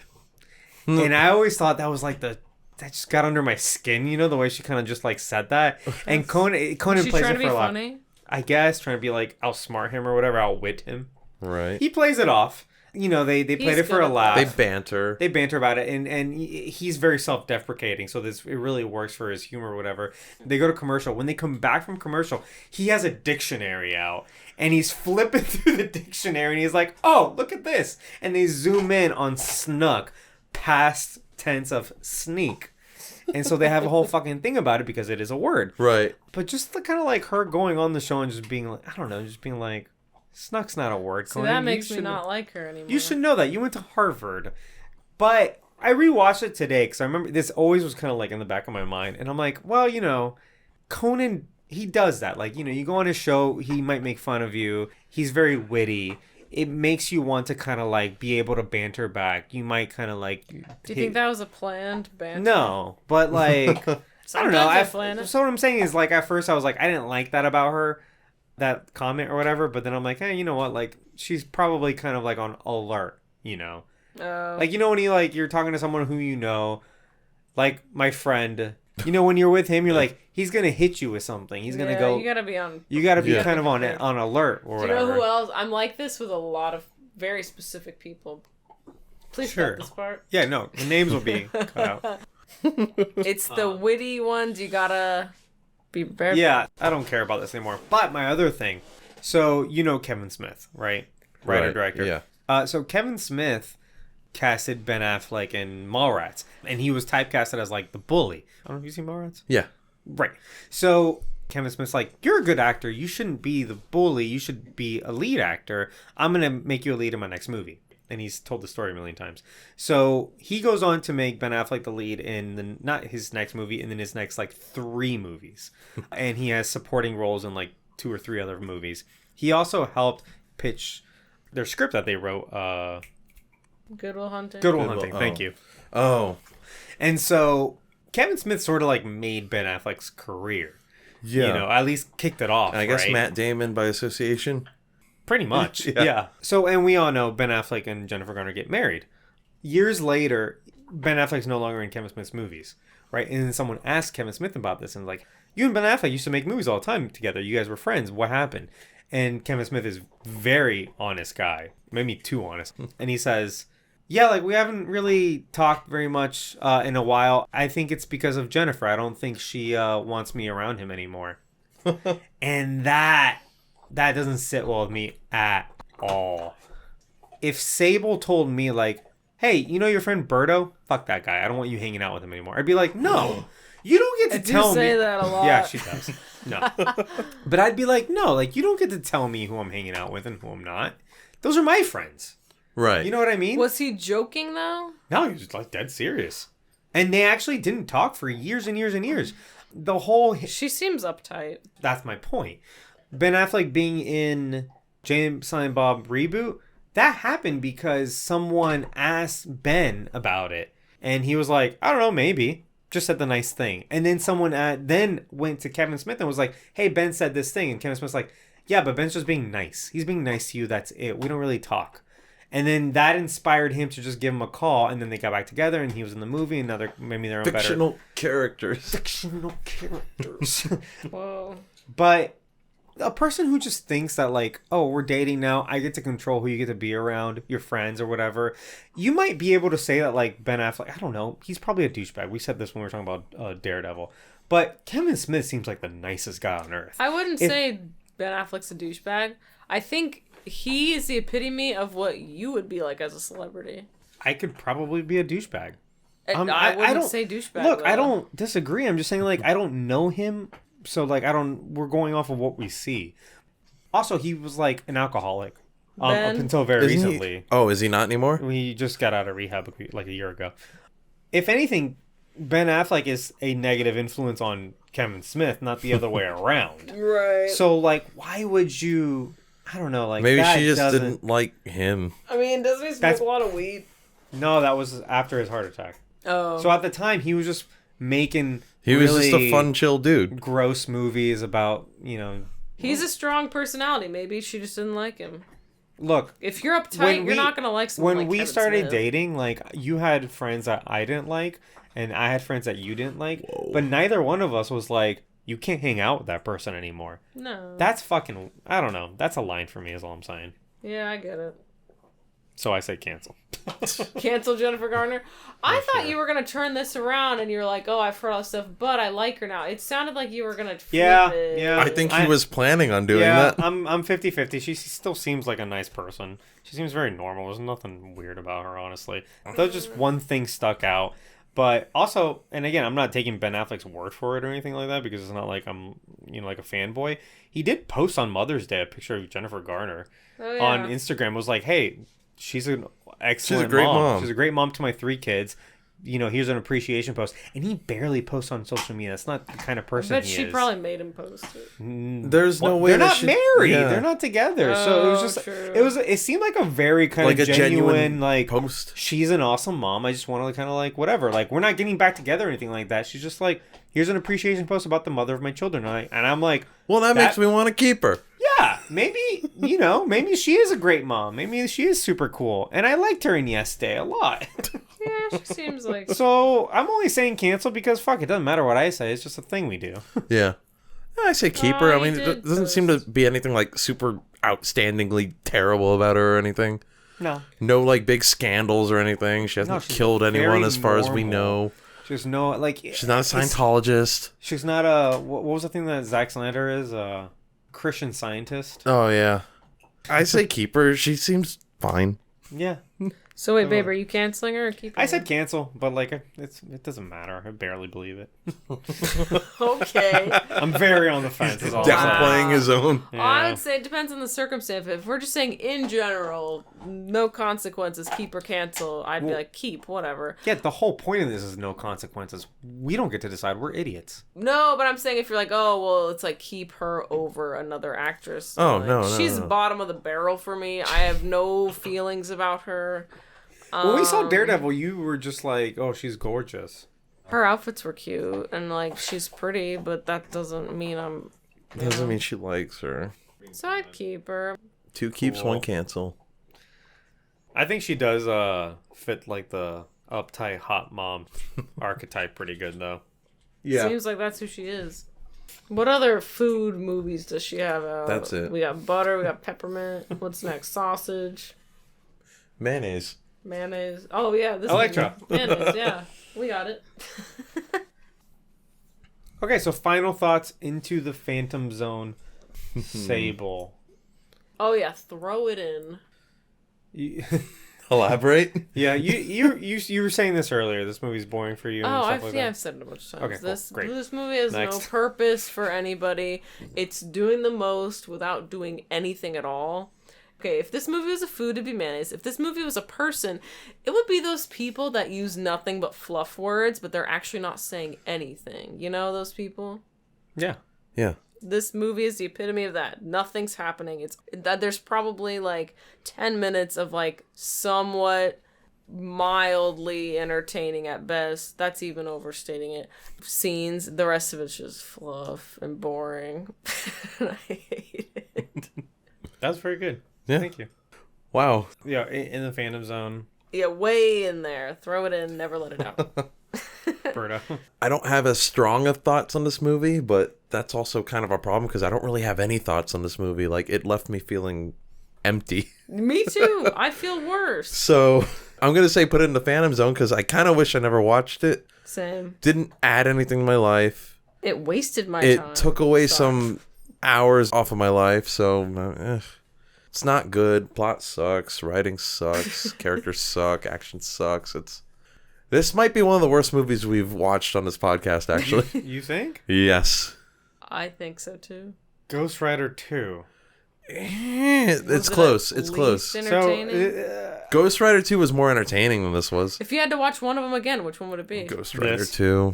Oh, you'd say Over Ghost Rider 2? I say Ghost Rider 2 and I never even saw it. I'd watch this on loop over Ghost Rider 2. God. That's by far the worst movie we've seen. I think this By might far. be. No, this is bad. I think it's bad. Worse than it being bad, like we've said, it's boring. Yeah. It's a lot of nothing happening in this movie. It's just so many filler threads in here, like the flashbacks, fucking it, the OCD, The jump scares. her just sitting in the in the jump house scare. for a while. That doesn't accomplish anything. Like, we were bored with her. She didn't want to do it. Nobody wanted to make this movie. No. They had to fit it between her Alias schedule. It's Pretty, shit. it's pretty bad. Again, worse than bad. It's boring.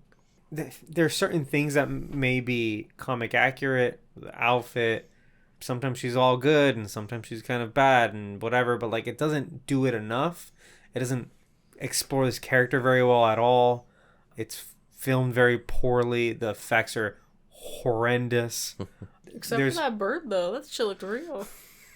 Yeah. Oh, that very real bird. Yeah. Yes, the real bird. The animal actor. It looks so good. Again, I don't think this is the worst movie we've seen. I think there are worse ones. But this is just a whole lot of nothing at all. I'd rather watch that first Wonder Woman movie we did again. I probably would too, even though I think that's worse than this.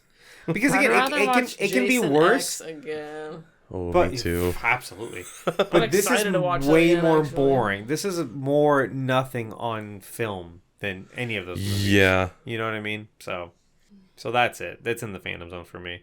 Berto, what movie are we doing next? Teenage Mutant Ninja Turtles. Teenage Mutant Ninja Turtles from 1989 or 1990, I think. Not the Megan Fox one? Not No, yet. Not yet. We'll do those Oh, after. I'll be there for that one. I like that What? movie. You don't like the originals? I made her watch it the other day, a year or two ago. The other day, a year or two I ago. know. We're doing Ninja Turtles next because the Ninja Turtles was originally written as like a parody of Daredevil. So it's still actually kind of related. Yeah. You know to what what we're scene doing. I love in that one? Where it shows the real live little turtles when they're babies. They're so they're cute, so yeah. And then they get all that acid dumped on them. Yeah. The puppetry in those movies are so good Weren't those too. real turtles?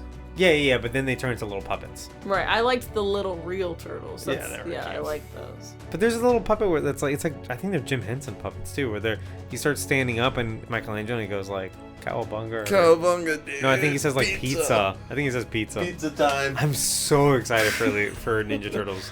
I can't wait for. Even though the second and Spider-Man. third one are really bad, but the first one's amazing. So Teenage Mutant Ninja Turtles, it's available on HBO Max. Huh. Nice. So Okay. Teenage Mutant Ninja Turtles from 1990 is available on HBO Max. You can watch it in time for our next episode. Cowabunga. Cowabunga, dude. So thank you for listening. Thank you for subscribing on your whatever podcast app you're using. Thanks to that piano dude for a musical intro. Make sure you leave a rating and review on Apple Podcast. Pretty sure that's the only place you can leave a review. What'd you say? Apple Podcast. I said apple, He did say op. and I hated it. Wow. And it let's was do it again. really obvious apple. Like, I was like, think I what the was fuck? Is stressing. that a different type of podcast? Please tell a friend, and thank you for telling a friend if you have told a friend. Tell your friends, Tell please. your friends, please.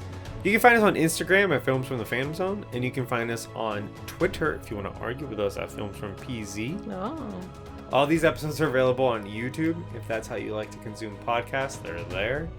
If you want to be a part of the show, you can watch our live streams. We are going to restart streaming our recordings on Twitch.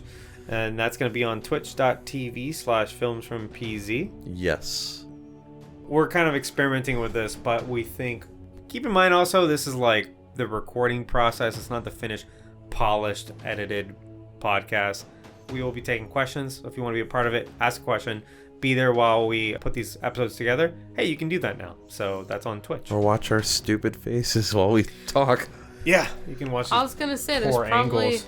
people out there that want to see what you guys look like, so they would love this. Do they though? Yeah. Does anyone want to know what we look like? I'm always curious about what podcasters look like. Okay. Put a face to a Face with voice. a Put a voice. face to a voice, yeah. Yeah. Cool. Anyway, you can support the show on Patreon if you like what you listen to. You want to throw in $1? Hey, you can. That's where you can do that. Other than that, I've been Arnoldo. We got Berto and Sable. Do you want to tell the people, since you're the guest, where they can find you? Yeah, so my main thing now is just promoting my Twitch. So if you guys want to follow me on Twitch, it's just going to be at Sable's Studio. There's a lot of S's in there. I'm sure he'll type it out in the description below. Same thing on Instagram, Sable Studio. If you want to follow Kaya, the little girl making all the noise in the background, it's just going to be Kaya the Pitsky, underscores in between all those words. So that was all for me. Guys, it's been real. We'll see y'all next time. And Films from PZ out. Is that how you guys end it? No, Bye. We'll never say that. Okay, bye. Thank you guys. Seacrest out. Bye. Yeah, Seacrest out.